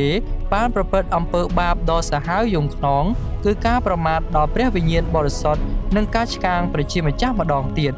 សកម្មភាពរបស់ពួកគេបានធ្វើឲ្យកើតមានសេចក្តីក្រោធរបស់ព្រះជាម្ចាស់ជាយូរមកហើយបាននាំមកនៅបណ្ដាសារបស់ព្រះជាម្ចាស់មកលើខ្លួនឯងព្រះជាម្ចាស់បានចាប់ផ្ដើមប្រើប្រាស់គ្រោះមហន្តរាយផ្សេងៗដើម្បីវាយផ្ចាល់រាល់កម្លាំងអាក្រក់ដែលទាស់ទទឹងនឹងទ្រង់ព្រះជាម្ចាស់នឹងសងដល់មនុស្សម្នាក់ៗតាមអំពើរបស់ពួកគេឥឡូវនេះគឺជាពេលដែលលទ្ធផលរបស់មនុស្សកំពុងត្រូវបានសម្រេចហើយមនុស្សកំពុងត្រូវបានញែកចេញតាមប្រភេទរៀងៗខ្លួនមនុស្សអាក្រក់និងកម្លាំងនៃពួកទទឹងនិងព្រះគ្រីស្ទទាំងអស់ដែលប្រឆាំងនឹងកលទោសកិច្ចការរបស់ព្រះដ៏មានគ្រប់ព្រះជាស្ដាយ៉ាងឈួតលីលានឹងត្រូវបំផ្លាញដោយទណ្ឌកម្មនៃគ្រោះមហន្តរាយមានតែអស់អ្នកដែលទទួលយកកិច្ចការនៅគ្រាចុងក្រោយរបស់ព្រះដ៏មានគ្រប់ព្រះជាស្ដាហើយទទួលបានសេចក្តីពិតប៉ុណ្ណោះដែលជាអ្នកត្រូវបានសង្គ្រោះដោយព្រះជាម្ចាស់ហើយមានតែពួកគេប៉ុណ្ណោះដែលអាចត្រូវបានដឹកនាំដោយទ្រង់ទៅកាន់គោលដៅដ៏ស្រស់បំព្រងមួយការនេះត្រូវបានកំណត់ដោយព្រះជាម្ចាស់ដោយដែលព្រះដ៏មានគ្រប់ព្រះជាស្ដាមានបន្ទូលថានៅពេលខ្ញុំថ្លែងព្រះបន្ទូលទៅកាន់ចក្រវាឡទាំងមូលមនុស្សទាំងអស់នឹងឮព្រះសូរសៀងរបស់ខ្ញុំពោលគឺមនុស្សទាំងអស់នឹងឃើញគ្រប់ទាំងកិច្ចការដែលខ្ញុំបានបំពេញនៅទូទាំងចក្រវាឡអស់អ្នកណាដែលប្រឆាំងនឹងបំណងព្រះハរតីរបស់ខ្ញុំពោលគឺអ្នកណាដែលប្រឆាំងនឹងខ្ញុំដោយទង្វើរបស់មនុស្សអ្នកនោះនឹងដួលរលំនៅកណ្ដាលការវាយផ្ចាល់របស់ខ្ញុំនឹងធ្វើឲ្យផ្កាយរាប់មិនអស់នៅលើមេឃទៅជាថ្មីឡើងវិញដោយសារខ្ញុំព្រះច័ន្ទនិងព្រះអាទិត្យនឹងបានកែជាថ្មីឡើងវិញផ្ទៃមេឃលែងចាស់ដោយពីមុនទៀតហើយរបស់សពសារពើនៅលើផែនដីនឹងបានកែជាថ្មីពោលគឺទាំងអស់នេះនឹងត្រូវបានសម្រេចដោយសារតែព្រះបន្ទូលរបស់ខ្ញុំប្រទេសទាំងអស់នៅក្នុងចក្រវាឡនឹងត្រូវបែងចែកជាថ្មីហើយជំនួសដោយនគររបស់ខ្ញុំដើម្បីឲ្យប្រទេសនានានៅលើផែនដីនឹងរលាយបាត់ទៅជារៀងរហូតហើយនឹងមានតែនគរមួយប៉ុណ្ណោះដែលថ្វាយបង្គំខ្ញុំ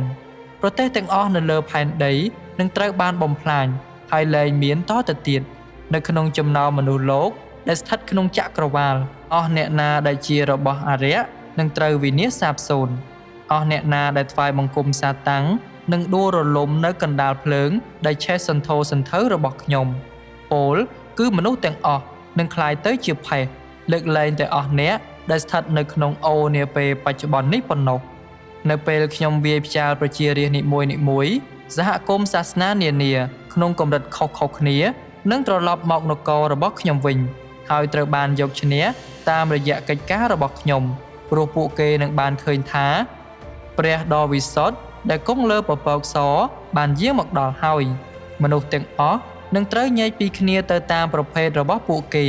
ហើយនឹងទទួលការវាយផ្ចាលផ្សេងៗគ្នាដែលសមស្របនឹងទង្វើរបស់ពួកគេអស់អ្នកណាដែលបានតតាំងនឹងខ្ញុំនឹងត្រូវវិនាសហើយចំណែកឲ្យអស់អ្នកដែលការប្រព្រឹត្តនៅលើផែនដីរបស់ពួកគេមិនតាក់ទងនឹងខ្ញុំពួកគេនឹងបន្តរស់នៅលើផែនដីអាស្រ័យលើការប្រព្រឹត្តរបស់ពួកគេក្រោមការគ្រប់គ្រងរបស់ពួកកូនប្រុសនិងរាស្ត្ររបស់ខ្ញុំនឹងលេចមកនៅចំពោះមុខប្រទេសយ៉ាងច្រើននិងប្រជារាស្ត្រយ៉ាងច្រើនហើយខ្ញុំនឹងបន្លឺព្រះសូរសៀងផ្ទាល់របស់ខ្ញុំនៅលើផែនដីដោយប្រកាសពីការសម្រេចកិច្ចការដ៏មហិមារបស់ខ្ញុំដើម្បីឲ្យមនុស្សទាំងអស់បានឃើញការនេះដោយផ្ទាល់ភ្នែករបស់ពួកគេ5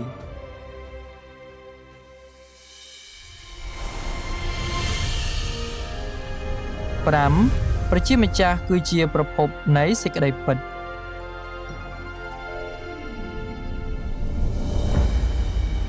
មនុស្សខ្លះនិយាយថាព្រះបន្ទូលទាំងអស់របស់ព្រះជាម្ចាស់គឺនៅក្នុងព្រះគម្ពីរព្រះជាម្ចាស់មិនអាចមានបន្ទូលព្រះបន្ទូលថ្មីបានឡើយព្រះបន្ទូលរបស់ព្រះដ៏មានគ្រប់ព្រះជាស្ដាមិនមាននៅក្នុងព្រះគម្ពីរទេហើយព្រះបន្ទូលដែលមិនមាននៅក្នុងព្រះគម្ពីរមិនមែនជាព្រះបន្ទូលរបស់ព្រះជាម្ចាស់ទេតើអ្នកយល់ស្របទេមនុស្សខ្លះគិតថាព្រះបន្ទូលរបស់ព្រះដ៏មានគ្រប់ព្រះជាស្ដា មិនអាចជាព្រះបន្ទូលរបស់ព្រះជាម្ចាស់បានទេដោយសារតែព្រះបន្ទូលទាំងនោះមិនត្រូវបានកត់ត្រានៅក្នុងព្រះគម្ពីរហើយដោយផ្អែកលើមូលដ្ឋាននេះពួកគេក៏បដិសេធមិនទទួលយកព្រះដ៏មានគ្រប់ព្រះចេស្តានៅពេលព្រះអម្ចាស់យេស៊ូវបានលេចមកដំបូងហើយចាប់ផ្ដើមកិច្ចការរបស់ទ្រង់ព្រះបន្ទូលដែលទ្រង់បានថ្លែងមិនត្រូវបានកត់ត្រានៅក្នុងព្រះគម្ពីរសញ្ញាចាស់ទេដូច្នេះតើអ្នកអាចថ្កោលទោសកិច្ចការរបស់ព្រះអម្ចាស់យេស៊ូវថាជាការคล้ายៗបានទេទោះបីជាព្រះគម្ពីរសញ្ញាថ្មីកត់ត្រាព្រះបន្ទូលខ្លះៗរបស់ព្រះអម្ចាស់យេស៊ូវក៏ដោយក៏ព្រះបន្ទូលទាំងនោះនៅមានកម្រិតខ្លាំងណាស់ពីព្រោះព្រះអម្ចាស់យេស៊ូវបានមានបន្ទូលអំពីព្រះបន្ទូលជាច្រើនក្នុងអំឡុងពេល3ឆ្នាំកន្លះនៃការអធិប្បាយរបស់ទ្រង់អ្វីដែលបានកត់ត្រានៅក្នុងព្រះគម្ពីរសញ្ញាថ្មីគឺគ្រាន់តែជាចំណែកតូចមួយប៉ុណ្ណោះមានព្រះបន្ទូលជាច្រើនរបស់ព្រះអម្ចាស់យេស៊ូវដែលមិនត្រូវបានកត់ត្រានៅក្នុងព្រះគម្ពីរតើអ្នកហ៊ាននិយាយថាព្រះបន្ទូលទាំងនេះរបស់ព្រះអម្ចាស់យេស៊ូវមិនមែនជាសេចក្តីពិតតើអ្នកហ៊ាននិយាយថាព្រះអម្ចាស់យេស៊ូវមិនមែនជាព្រះជាម្ចាស់ដ៏ពិតទេឬនៅក្នុងកិច្ចការរបស់ព្រះជាម្ចាស់គ្រប់យុគសម័យទ្រង់បានសម្ដែងចេញព្រះបន្ទូលច្រើនណាស់តាមពិតទៅព្រះបន្ទូលភាគច្រើនរបស់ព្រះជាម្ចាស់មិនត្រូវបានកត់ត្រានៅក្នុងព្រះគម្ពីរទេទោះបីជាព្រះគម្ពីរសញ្ញាចាស់ឬសញ្ញាថ្មីក៏ដោយព្រះបន្ទូលរបស់ព្រះជាម្ចាស់បានកត់ត្រានៅក្នុងព្រះគម្ពីរគឺមានកម្រិតណាស់បើមើលតាមរបៀបនេះជំនឿដែលពួកសាសនាលើកឡើងថាមានតែអ្វីដែលបានកត់ត្រាក្នុងព្រះគម្ពីរប៉ុណ្ណោះដែលជាព្រះបន្ទូលរបស់ព្រះជាម្ចាស់ហើយអ្វីដែលមិនបានកត់ត្រាក្នុងព្រះគម្ពីរមិនមែនជាព្រះបន្ទូលរបស់ព្រះជាម្ចាស់ទេគឺជារឿងមិនសមហេតុផលទាល់តែសោះហើយមិនស្របនឹងការពិតសូម្បីតែបន្តិចដូច្នេះថាតើវាជាការលេចមកនឹងកិច្ចការរបស់ព្រះជាម្ចាស់ឬយ៉ាងណានោះគឺពិតជាមិនអាចកំណត់ដោយផ្អែកលើការកត់ត្រានៅក្នុងព្រះគម្ពីរបានទេប៉ុន្តែត្រូវផ្អែកលើថាតើព្រះបន្ទូលដែលបានសម្ដែងចេញដោយព្រះជាម្ចាស់នៅក្នុងកិច្ចការរបស់ទ្រង់ជាសេចក្តីពិតឬអត់និងថាតើព្រះបន្ទូលទាំងនោះអាចសង្គ្រោះមនុស្សបានឬអត់វិញមនុស្សខ្លះនិយាយថាព្រះគម្ពីរគឺជាសិទ្ធិអំណាចតែមួយគត់ហើយព្រះជាម្ចាស់មិនអាចសម្ដែងចេញព្រះបន្ទូលថ្មីនៅគ្រាចុងក្រោយបានឡើយប៉ុន្តែតើទស្សនៈនេះត្រឹមត្រូវមែនឬតើព្រះអម្ចាស់យេស៊ូវធ្លាប់មានបន្ទូលដូចនេះទេតើព្រះវិញ្ញាណបរិសុទ្ធធ្លាប់ធ្វើបន្ទាល់អំពីរឿងនេះទេច្បាស់ណាស់ថាគ្មានទេដោយសារព្រះជាម្ចាស់មិនដែលមានបន្ទូលរឿងបែបនេះដូច្នេះទស្សនៈនេះច្បាស់ណាស់ថាចេញពីសញ្ញាណនិងការស្រមើស្រមៃរបស់មនុស្សក្នុងជំនឿរបស់មនុស្សលើព្រះជាម្ចាស់អ្វីៗទាំងអស់គួរផ្អែកលើព្រះបន្ទូលរបស់ព្រះជាម្ចាស់ព្រះអម្ចាស់យេស៊ូវបានមានបន្ទូលទំនាយយ៉ាងច្បាស់ថាខ្ញុំនៅមានសេចក្តីជាច្រើនចង់ប្រាប់ដល់អ្នករាល់គ្នាប៉ុន្តែពេលនេះអ្នករាល់គ្នាមិនអាចទ្រាំនឹងសេចក្តីទាំងនេះបានទេយ៉ាងណាមិញកាលណាព្រះវិញ្ញាណនៃសេចក្តីពិតទ្រង់យាងមកដល់នោះទ្រង់នឹងនាំអ្នករាល់គ្នាចូលទៅក្នុងសេចក្តីពិតគ្រប់យ៉ាងគម្ពីរវិវរណៈក៏បានទាយផងដែរថាហើយនៅខាងស្ដាំព្រះហស្ថទ្រង់ដែលគង់នៅលើបល្ល័ង្កខ្ញុំបានឃើញក្រាំងមួយក្បាលដែលកត់ត្រាទាំងខាងក្នុងនិងខាងក្រៅព្រមទាំងមានបិទត្រាចំនួន7នៅស្ថានសួគ៌នៅលើផែនដីនិងនៅក្រោមដីគ្មាននរណាម្នាក់អាចបើកក្រាំងនោះបានឡើយសូម្បីតែក្រឡេកមើលក៏ពុំបានផងហើយនៅក្នុងចំណោមនោះមានពួកចាស់ទុំម្នាក់បាននិយាយប្រាប់ខ្ញុំថាកុំយំអីមើលសឹងនៃអំបូរយូដាដែលជាឫសគល់នៃព្រះបាទដាវីតព្រះអង្គបានឈ្នះហើយបើកក្រាំងនិងបកត្រាទាំង7នោះចេញសេចក្តីជាច្រើនសេចក្តីពិតគ្រប់យ៉ាងនិងក្រាំងដែលបានបិទត្រានៅក្នុងទំនាយទាំងនេះសំដៅលើព្រះបន្ទូលថ្មីដែលបានថ្លែងដោយព្រះជាម្ចាស់នៅគ្រាចុងក្រោយដូច្នេះតើព្រះបន្ទូលទាំងនោះអាចត្រូវបានកត់ត្រាទុកនៅក្នុងព្រះគម្ពីរជាមុនដោយរបៀបណាតាមពិតទៅព្រះបន្ទូលនៅក្នុងព្រះបន្ទូលលេចមកជាសាច់ឈាមដែលបានសម្ដែងចេញដោយព្រះដ៏មានគ្រប់ព្រះចេស្តាគឺជាការសម្រេចនៃទំនាយទាំងនេះតោះយើងអានព្រះបន្ទូលរបស់ព្រះដ៏មានគ្រប់ព្រះចេស្តាមួយវគ្គទៀតព្រះដ៏មានគ្រប់ព្រះចេស្តាមានបន្ទូលថាសរុបមកតើមួយណាធំជាងនេះទៅទៀតព្រះជាម្ចាស់ឬព្រះគម្ពីរហេតុអ្វីព្រះជាម្ចាស់ត្រូវធ្វើតាមព្រះគម្ពីរតើព្រះជាម្ចាស់មិនមានសិទ្ធិលើសព្រះគម្ពីរទេឬអីព្រះជាម្ចាស់ មិនអាចចាក់ចែងពីព្រះគម្ពីរនិងធ្វើកិច្ចការផ្សេងទៀតទេឬហេតុអ្វីបានជាព្រះយេស៊ូវនិងពួកសិស្សរបស់ទ្រង់មិនរក្សាថ្ងៃសបាតប្រសិនបើទ្រង់ត្រូវអនុវត្តថ្ងៃសបាតហើយធ្វើតាមបទបញ្ញត្តិនៃគម្ពីរសញ្ញាចាស់ហេតុអ្វីបានជាព្រះយេស៊ូវមិនរក្សាថ្ងៃសបាតបន្ទាប់ពីទ្រង់បានយាងមកប៉ុន្តែបែរជាលាងជើងទទួលព្រះសេរសាកាច់នំប៉័ងនិងពិសាស្រាទំពាំងបាយជូរទៅវិញតើអស់នេះមិនមែនជាបទបញ្ញត្តិដែលមិនមាននៅក្នុងសញ្ញាចាស់ទេឬអីប្រសិនបើព្រះយេស៊ូវគោរពដល់គម្ពីរសញ្ញាចាស់ហេតុអ្វីបានជាទ្រង់ធ្វើខុសនឹងបញ្ញត្តិទាំងនេះអ្នកក៏បីដឹងថាមួយណាកើតមុនព្រះជាម្ចាស់ឬព្រះគម្ពីរ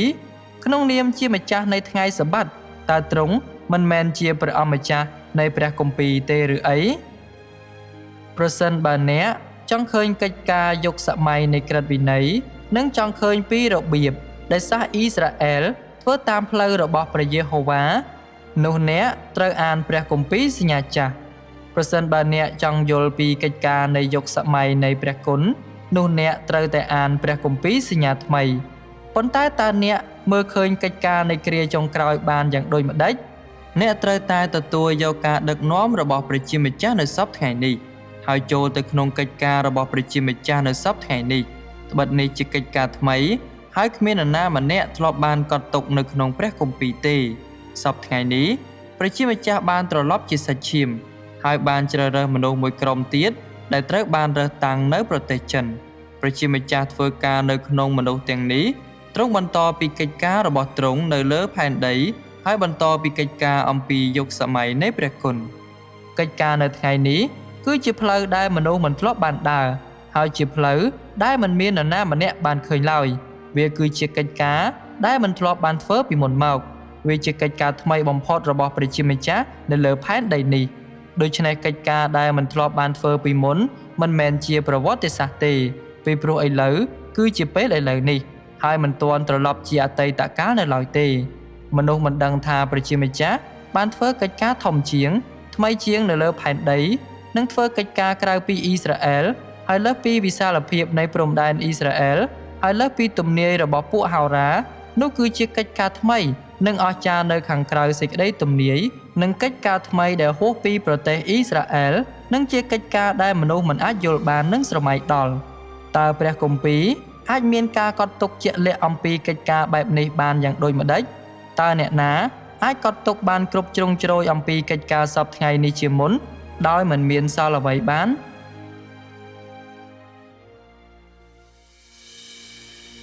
យើងអាចឃើញថាកិច្ចការរបស់ព្រះជាម្ចាស់កើតឡើងមុនហើយព្រះគម្ពីរគឺជាកំណត់ត្រាដែលកើតឡើងតាមក្រោយបើយើងគ្រាន់តែក្រឡេកមើលការពិតនៃប្រវត្តិសាស្ត្រអំពីរបៀបដែលព្រះគម្ពីរបានកើតឡើងគំរូនេះនឹងមានភាពច្បាស់លាស់ឥតខ្ចោះនៅពេលព្រះជាម្ចាស់បានបង្កើតផ្ទៃមេឃផែនដីនិងរបស់សពសារពើគឺគ្មានព្រះគម្ពីរទេនៅពេលព្រះយេហូវ៉ាបានអនុវត្តកិច្ចការរបស់ទ្រង់ក៏គ្មានព្រះគម្ពីរដែរគឺរហូតដល់បន្ទាប់ពីព្រះជាម្ចាស់បានបញ្ចប់កិច្ចការរបស់ទ្រង់នៅក្នុងយុគសម័យនៃក្រឹតវិន័យទើបមនុស្សចាប់ផ្ដើមកត់ត្រាពីរបៀបដែលព្រះជាម្ចាស់បានលេចមកនិងធ្វើកិច្ចការក្នុងអំឡុងពេលនោះនិងរបៀបដែលទ្រង់បានប្រើលោកម៉ូសេដើម្បីចេញក្រឹតវិន័យស្រដៀងគ្នានេះដែរនៅពេលព្រះអម្ចាស់យេស៊ូវបានអនុវត្តកិច្ចការរបស់ទ្រង់មានតែព្រះគម្ពីរសញ្ញាចាស់ប៉ុណ្ណោះដែលបានកើតមានហើយព្រះគម្ពីរសញ្ញាថ្មីមិនទាន់មាននៅឡើយទេព្រះគម្ពីរសញ្ញាថ្មីមិនត្រូវបានចងក្រងទេរហូតដល់ជាង300ឆ្នាំបន្ទាប់ពីព្រះអម្ចាស់បានបញ្ចប់កិច្ចការរបស់ទ្រង់ព្រះគម្ពីរតែងតែត្រូវបានចងក្រងដោយមនុស្សជំនាន់ក្រោយបន្ទាប់ពីព្រះជាម្ចាស់បានបញ្ចប់កិច្ចការនីមួយៗរបស់ទ្រង់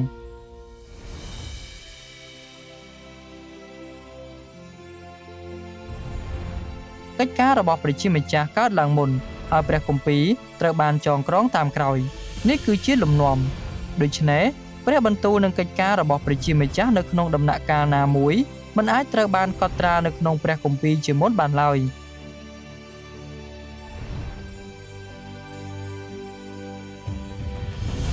នៅគ្រាចុងក្រោយព្រះដ៏មានគ្រប់ប្រជាស្ដាបានយាងមកដោយនាំមកនៅកិច្ចការជំនុំជម្រះនិងមានបន្ទូលគ្រប់ព្រះបន្ទូលទាំងអស់ដែលសង្គ្រោះមនុស្សជាតិទាំងស្រុង ព្រះបន្ទូលទាំងនេះភាគច្រើនត្រូវបានចងក្រងនៅក្នុងព្រះបន្ទូលលេចមកជាសាច់ឈាមដូច្នេះព្រះបន្ទូលទាំងនេះមិនអាចត្រូវបានកត់ត្រានៅក្នុងព្រះគម្ពីរជាមុនបានទេ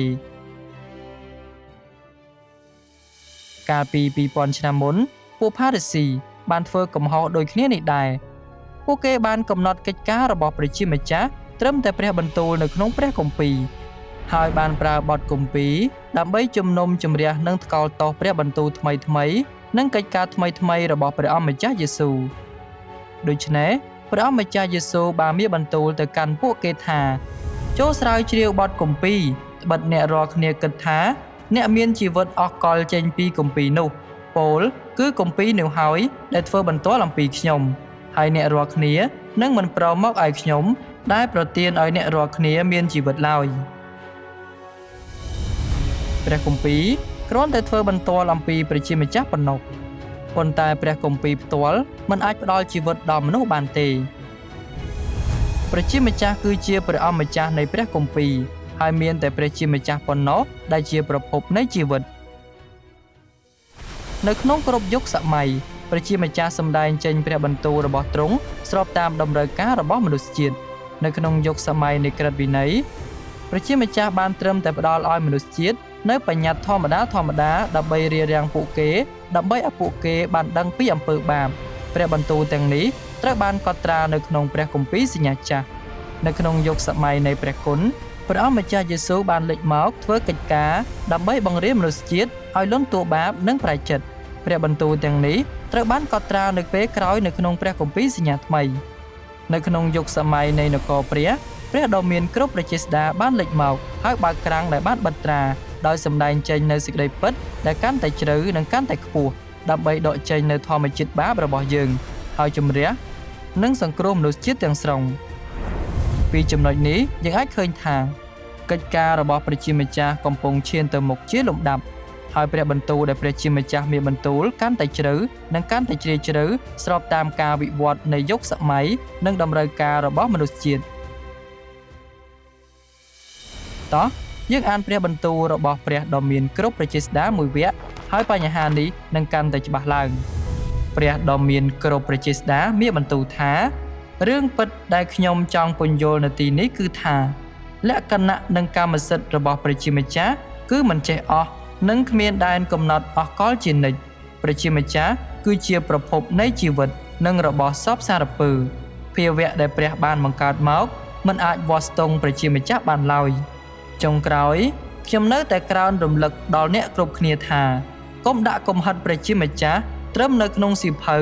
នៅក្នុងពាក្យពេចន៍ឬក្នុងព្រះសូរសៀងរបស់ទ្រង់ពីអតីតកាលឲ្យសោះ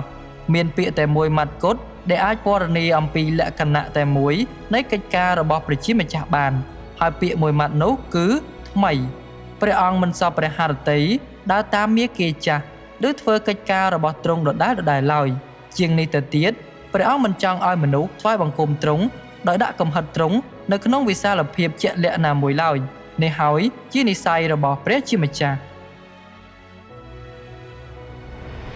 ព្រះជាម្ចាស់គឺជាព្រះអធិការនិងជាប្រភពនៃជីវិតមនុស្សអស់រយៈពេលរាប់ពាន់ឆ្នាំមកនេះទ្រង់បានបន្តមានបន្ទូលនិងធ្វើកិច្ចការដោយផ្គត់ផ្គង់មនុស្សជាតិឥតឈប់ឈរនៅគ្រប់អ្វីៗដែលខ្លួនត្រូវការនិងដឹកនាំមនុស្សជាតិទៅមុខ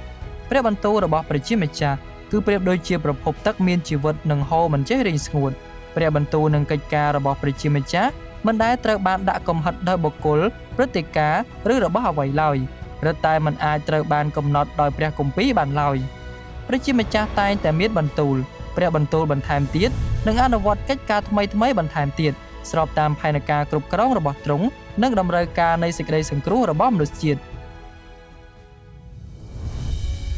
មនុស្សខ្លះប្រហែលជាចង់អានព្រះបន្ទូលថ្មីទាំងនេះខ្លាំងណាស់ប៉ុន្តែពួកគេមានការព្រួយបារម្ភនៅក្នុងចិត្តដោយសារមានខគម្ពីរមួយដែលចែងថាបិទខ្ញុំធ្វើបន្ទាល់ទៅកាន់មនុស្សគ្រប់គ្នាដែលឮពាក្យទំនាយនៅក្នុងគម្ពីរនេះថាបើអ្នកណាបន្ថែមអ្វីទៅក្នុងសេចក្តីទាំងនេះព្រះនឹងបន្ថែមដល់អ្នកនោះនៅគ្រោះកាចដូចមានចែងនៅក្នុងគម្ពីរនេះអីចឹងតើក្រាំងដែលបិទត្រាជាការបន្ថែមលើព្រះគម្ពីរឬតើគ្រោះមហន្តរាយនឹងកើតមានលើយើងទេបើយើងអានវាបងប្អូនប្រុសស្រីនៅពេលនោះលោកយូហានបាននិយាយថាបើមាននរណាម្នាក់ បន្ថែមអ្វីទៅលើទំនាយនេះមិនមែនថាបើមាននរណាម្នាក់បន្ថែមទៅលើព្រះគម្ពីរនោះទេលើសពីនេះទៅទៀតនៅពេលលោកយូហានបានថ្លែងពាក្យទាំងនោះព្រះគម្ពីរសញ្ញាថ្មីមិនទាន់បានចងក្រងនៅឡើយទេព្រះគម្ពីរវិវរណៈត្រូវបានកត់ត្រាដោយលោកយូហាននៅប្រហែលឆ្នាំ90នៃគ្រិស្តសករាជបន្ទាប់ពីគាត់បានឃើញនិមិត្តនៅលើកោះប៉ាត់ម៉ូសហើយវានឹងត្រូវរងចាំរហូតដល់ជាង300ឆ្នាំបន្ទាប់ពីព្រះគ្រីស្ទទើបព្រះគម្ពីរសញ្ញាថ្មីត្រូវបានចងក្រងឡើងដូច្នេះគម្ពីរនេះដែលលោកយូហានបានសម្ដៅដល់គឺច្បាស់ណាស់ថាសម្ដៅលើគម្ពីរវិវរណៈមិនមែនសម្ដៅលើព្រះគម្ពីរទាំងមូលនោះទេដូច្នេះឃ្លាថាមិនត្រូវបន្ថែមមិនមែនមានន័យថាព្រះជាម្ចាស់នឹងមិនដែលមានបន្ទូលព្រះបន្ទូលថ្មីឬអនុវត្តកិច្ចការថ្មីម្ដងទៀតឡើយផ្ទុយទៅវិញវាប្រមានមនុស្សមិនឲ្យបន្ថែមអ្វីលើសពីនេះនៅក្នុងសេចក្តីទំនាយទាំងនេះឬកែប្រែទំនាយទាំងនោះឡើយកិច្ចការនឹងព្រះបន្ទូលរបស់ព្រះដ៏មានគ្រប់ព្រះចេស្តានៅគ្រាចុងក្រោយមិនមែនជាការបន្ថែមទៅលើទំនាយនៅក្នុងគម្ពីរវិវរណៈទេគឺជាការសម្រេចនៃទំនាយទាំងនោះតោះយើងមើលគម្ពីរវិវរណៈជំពូក2ខ17អ្នកណាដែលមានត្រចៀកចូលស្ដាប់ព្រះបន្ទូលដែលព្រះវិញ្ញាណថ្លែងទៅកាន់ក្រុមជំនុំទាំងអម្បាលម៉ានចុះអ្នកណាដែលឈ្នះខ្ញុំនឹងឲ្យបរិភោគនំម៉ាណាដ៏លាក់កំបាំងព្រះបន្ទូលដែលព្រះវិញ្ញាណថ្លែងទៅកាន់ក្រុមជំនុំទាំងអម្បាលម៉ាននិងនំម៉ាណាដ៏លាក់កំបាំងគឺច្បាស់ណាស់ថាសំដៅលើព្រះបន្ទូលដែលព្រះដ៏មានគ្រប់ព្រះចេស្តាកំពុងសម្ដែងចេញនៅគ្រាចុងក្រោយព្រះបន្ទូលលេចមកជាសាច់ឈាមគឺជាការសម្រេចពិតប្រាកដនៃក្រាំងដែលបានបិទត្រាដែលបានទាយទុកនៅក្នុងគម្ពីរវិវរណៈលើសពីនេះទៅទៀតបញ្ជាដែលថាមិនត្រូវបន្ថែមគឺសម្រាប់មនុស្សជាតិមិនមែនសម្រាប់ប្រជាម្ចាស់ទេប្រជាម្ចាស់គឺជាព្រះអធិការហើយព្រះបន្ទូលនឹងកិច្ចការរបស់ទ្រង់មិនត្រូវបានដាក់កំហិតដោយបុគ្គលព្រឹត្តិការណ៍ឬរបស់អ្វីឡើយដូច្នេះយើងមិនត្រូវប្រើខគម្ពីរនេះដើម្បីកំណត់ប្រជាម្ចាស់ឡើយ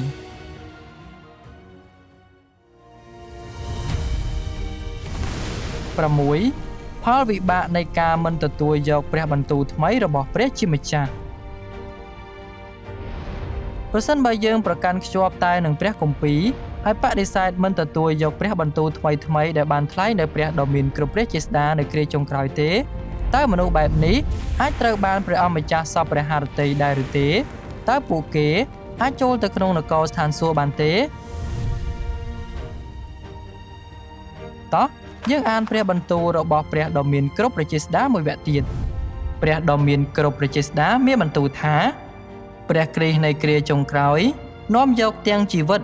ហើយនាំយកទាំងមាគ៌ានៃសេចក្តីពិតដ៏ឋិតថេរនិងអកលជានិច្ចមកជាមួយ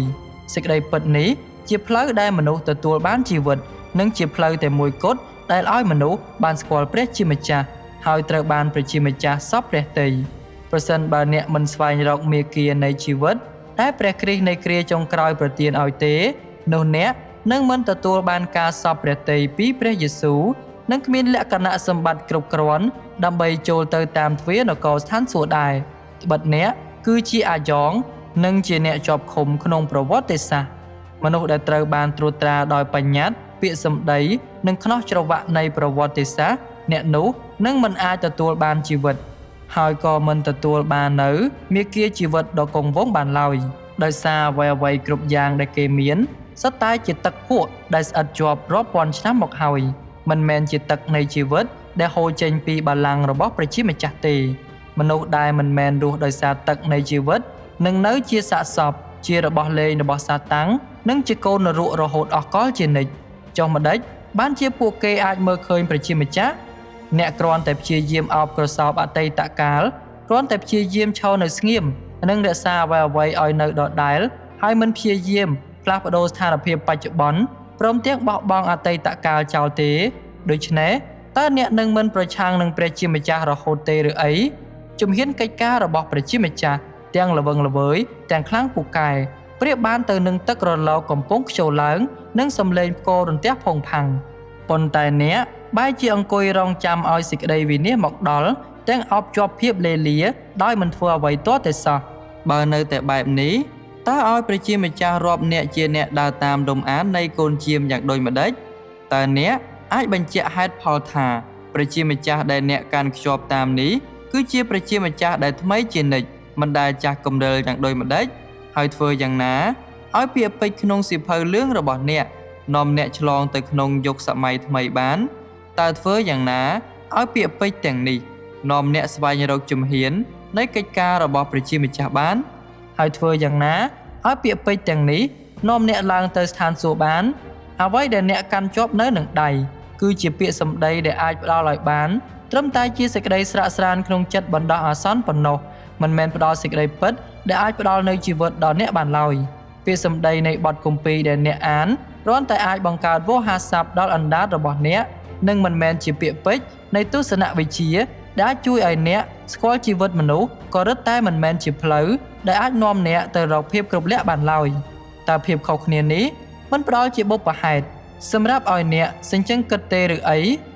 តើវាមិនធ្វើឲ្យអ្នកស្គាល់នៅអាចកំបាំងដែលមាននៅក្នុងភាពខុសគ្នានេះទេឬអីតើអ្នកមានសមត្ថភាពនឹងនាំខ្លួនឯងចូលទៅក្នុងស្ថានសួគ៌ដើម្បីជួបនឹងព្រះជាម្ចាស់ដោយខ្លួនឯងបានដែរឬទេប្រសិនបើគ្មានការយាងមករបស់ព្រះជាម្ចាស់ទេតើអ្នកអាចនាំខ្លួនឯងចូលទៅក្នុងស្ថានសួគ៌ដើម្បីរស់នៅយ៉ាងរីករាយនិងសុភមង្គលគ្រួសារជាមួយនឹងព្រះជាម្ចាស់បានដែរឬទេតើអ្នកនៅកំពុងយកសុបិនទៀតទេខ្ញុំសូមទូន្មានអ្នកទៅចុះថាចូលឈប់សុបិនទៅហើយសម្លឹងមើលវិញថានរណាកំពុងធ្វើកិច្ចការនៅពេលនេះនរណាកំពុងអនុវត្តកិច្ចការសង្គ្រោះមនុស្សលោកក្នុងអំឡុងពេលនៃគ្រាចុងក្រោយបើសិនបើអ្នកមិនសម្លឹងមើលទេនោះអ្នកនឹងមិនទទួលបានសេចក្តីពិតហើយមិនទទួលបានជីវិតនោះឡើយ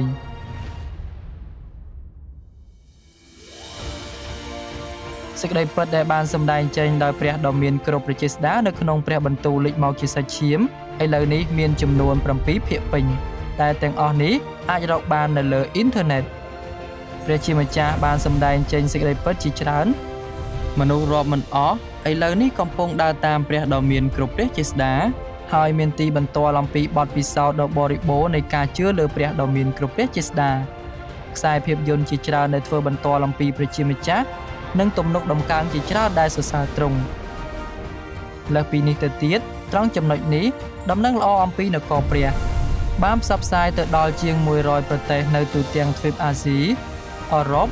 អាមេរិកអាហ្វ្រិកនិងអូសេអានីរួចទៅហើយរាជរដ្ឋាំងរបស់ព្រះជាម្ចាស់មកពីទូទាំងពិភពលោកបានទទួលយកព្រះដ៏មានគ្រប់ព្រះចេស្តាទិដ្ឋផលដ៏គួរឲ្យកត់សម្គាល់ទាំងនេះតែឯងគឺគ្រប់គ្រាន់ដើម្បីអាចឲ្យមនុស្សទទួលស្គាល់ថានេះគឺជាកិច្ចការរបស់ព្រះជាម្ចាស់ពិតប្រាកដមែន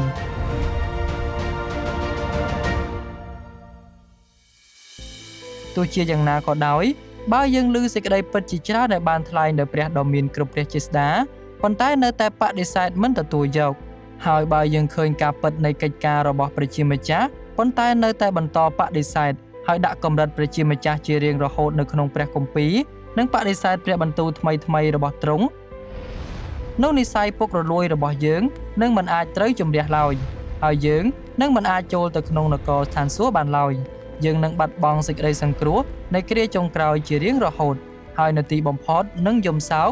និងសង្កេតធ្មេញនៅក្នុងចំណោមគ្រោះមហន្តរាយ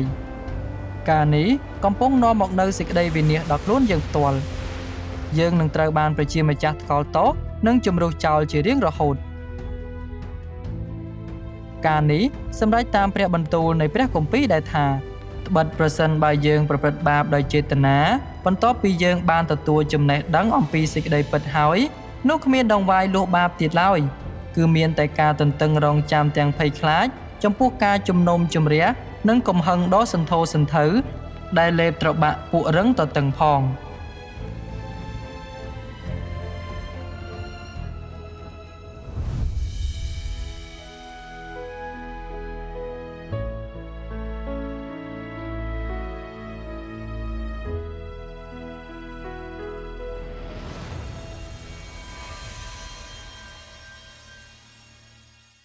កាលពី2000ឆ្នាំមុនព្រះម្ចាស់យេស៊ូវបានសន្យាថាមើលខ្ញុំនឹងមកជាឆាប់ទ្រង់ក៏បានព្យាករណ៍ដែរថាជាតិសាសន៍មួយនឹងប្រឆាំងតទល់នឹងជាតិសាសន៍មួយទៀតនគរមួយតទល់នឹងនគរមួយទៀតនឹងមាននៅគ្រោះទូរភឹកជំងឺរាតត្បាតនិងរញ្ជួយដីនៅកន្លែងផ្សេង ឥឡូវនេះបន្ទាប់ពីការទន្ទឹងរង់ចាំអស់រយៈពេល 2000 ឆ្នាំទីសម្គាល់នៃគ្រាចុងក្រោយបានមកដល់ហើយពិភពលោកកំពុងឈានទៅដល់ជំពូកចុងក្រោយហើយនៅទូទាំងពិភពលោកគ្រោះមហន្តរាយកំពុងតែកើតមានឡើងគ្រប់ទីកន្លែងហើយកាន់តែខ្លាំងឡើងគ្រោះរញ្ជួយដីបានវាយប្រហារដោយមិនបានដឹងមុនគ្រោះរាំងស្ងួតធ្វើឲ្យដីប្រេះបែកក្រហែងទឹកជំនន់បានគួចយកផ្ទះសម្បែងនិងអាយុជីវិតហើយភ្លើងឆេះព្រៃដ៏សាហាវបានបំផ្លាញព្រៃឈើនិងទីក្រុងនានាឲ្យទៅជាផេះក្នុងពេលជាមួយគ្នានេះជំងឺរាតត្បាតបន្តកើតមានជាច្រើនឆ្នាំហើយសង្គ្រាមនៅតែបន្តផ្ទុះឡើងនិងរីករាលដាលកាន់តែខ្លាំងនេះគឺជាពេលវេលាដ៏សំខាន់សម្រាប់ព្រះម្ចាស់យាងមកតើអ្នកត្រៀមខ្លួនទទួលស្វាគមន៍ការយាងត្រឡប់មកវិញរបស់ទ្រង់ហើយឬនៅតើអ្នកចង់ធ្វើជាស្រីព្រហ្មចារីយ៍មានគំនិតដែលបានត្រៀមខ្លួនទទួលកូនកំឡោះដែរឬទេព្រះម្ចាស់យេស៊ូវបានមានបន្ទូលថាជាមខ្ញុំស្គាល់សំឡេងខ្ញុំតើអ្នកចង់រៀនពីរបៀបស្គាល់ព្រះសូរសៀងរបស់ព្រះជាម្ចាស់និងមិនខកការយាងត្រឡប់មកវិញរបស់ទ្រង់ដែរឬទេតើអ្នកចង់មានប្រាជ្ញាដើម្បីស្គាល់ព្រះគ្រីស្ទពិតនិងព្រះគ្រីស្ទខ្លាំងៗដែរឬទេនៅពេលដែលព្រះម្ចាស់យាងមក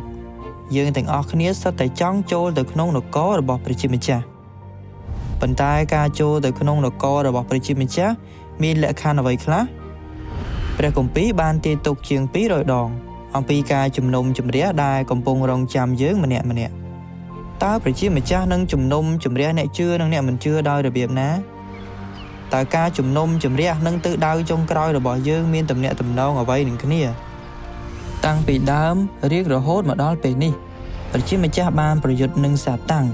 ដើម្បីសង្គ្រោះមនុស្សជាតិចេញពីអំពើបាបមួយជំហានម្ដងតើមានអ្នកណាធ្លាប់ប្រាប់អ្នកថាព្រះជាម្ចាស់មានផែនការគ្រប់គ្រងរយៈពេល 6000 ឆ្នាំដើម្បីសង្គ្រោះមនុស្សជាតិទេតើព្រះជាម្ចាស់នឹងបញ្ចប់ផែនការគ្រប់គ្រងរបស់ទ្រង់នឹងនាំយើងទៅកាន់ទិសដៅដ៏ស្រស់បំព្រងដោយរបៀបណានេះមិនមែនគ្រាន់តែជាការសិក្សាព្រះគម្ពីរធម្មតានោះទេយើងនឹងលាតត្រដាងអាចកំបាំងទាំងឡាយដែលអ្នកមិនធ្លាប់បានឮពីមុនមកនៅទីនេះអ្នកនឹងបានរៀនសូត្រច្រើនជាងអ្វីដែលអ្នកធ្លាប់បានរៀននៅព្រះវិហារទៅទៀត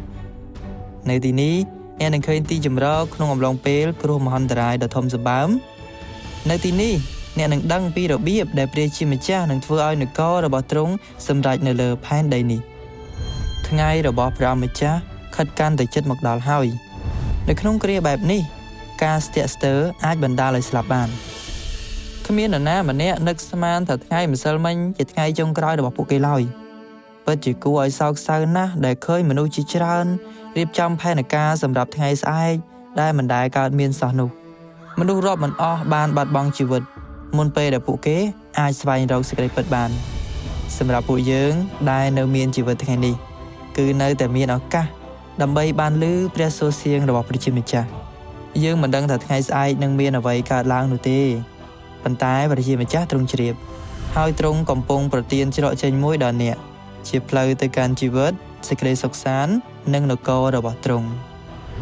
សូមចូលមកតន់នៅមានពេលនៅឡើយការសិក្សាព្រះគម្ពីរដ៏ឥតគិតថ្លៃរបស់យើងត្រូវបានរៀបចំឡើងរៀងរាល់ថ្ងៃតាមអនឡាញវេលាម៉ោង 11:30 នាទីព្រឹកនិងម៉ោង 7:30 នាទីយប់ម៉ោងនៅកម្ពុជាលោកអ្នកអាចចូលរួមតាមរយៈកម្មវិធីផ្ញើសារ Facebook ឬទូរស័ព្ទមកយើងតាមលេខ087 815 261ដើម្បីទទួលបានព័ត៌មានបន្ថែម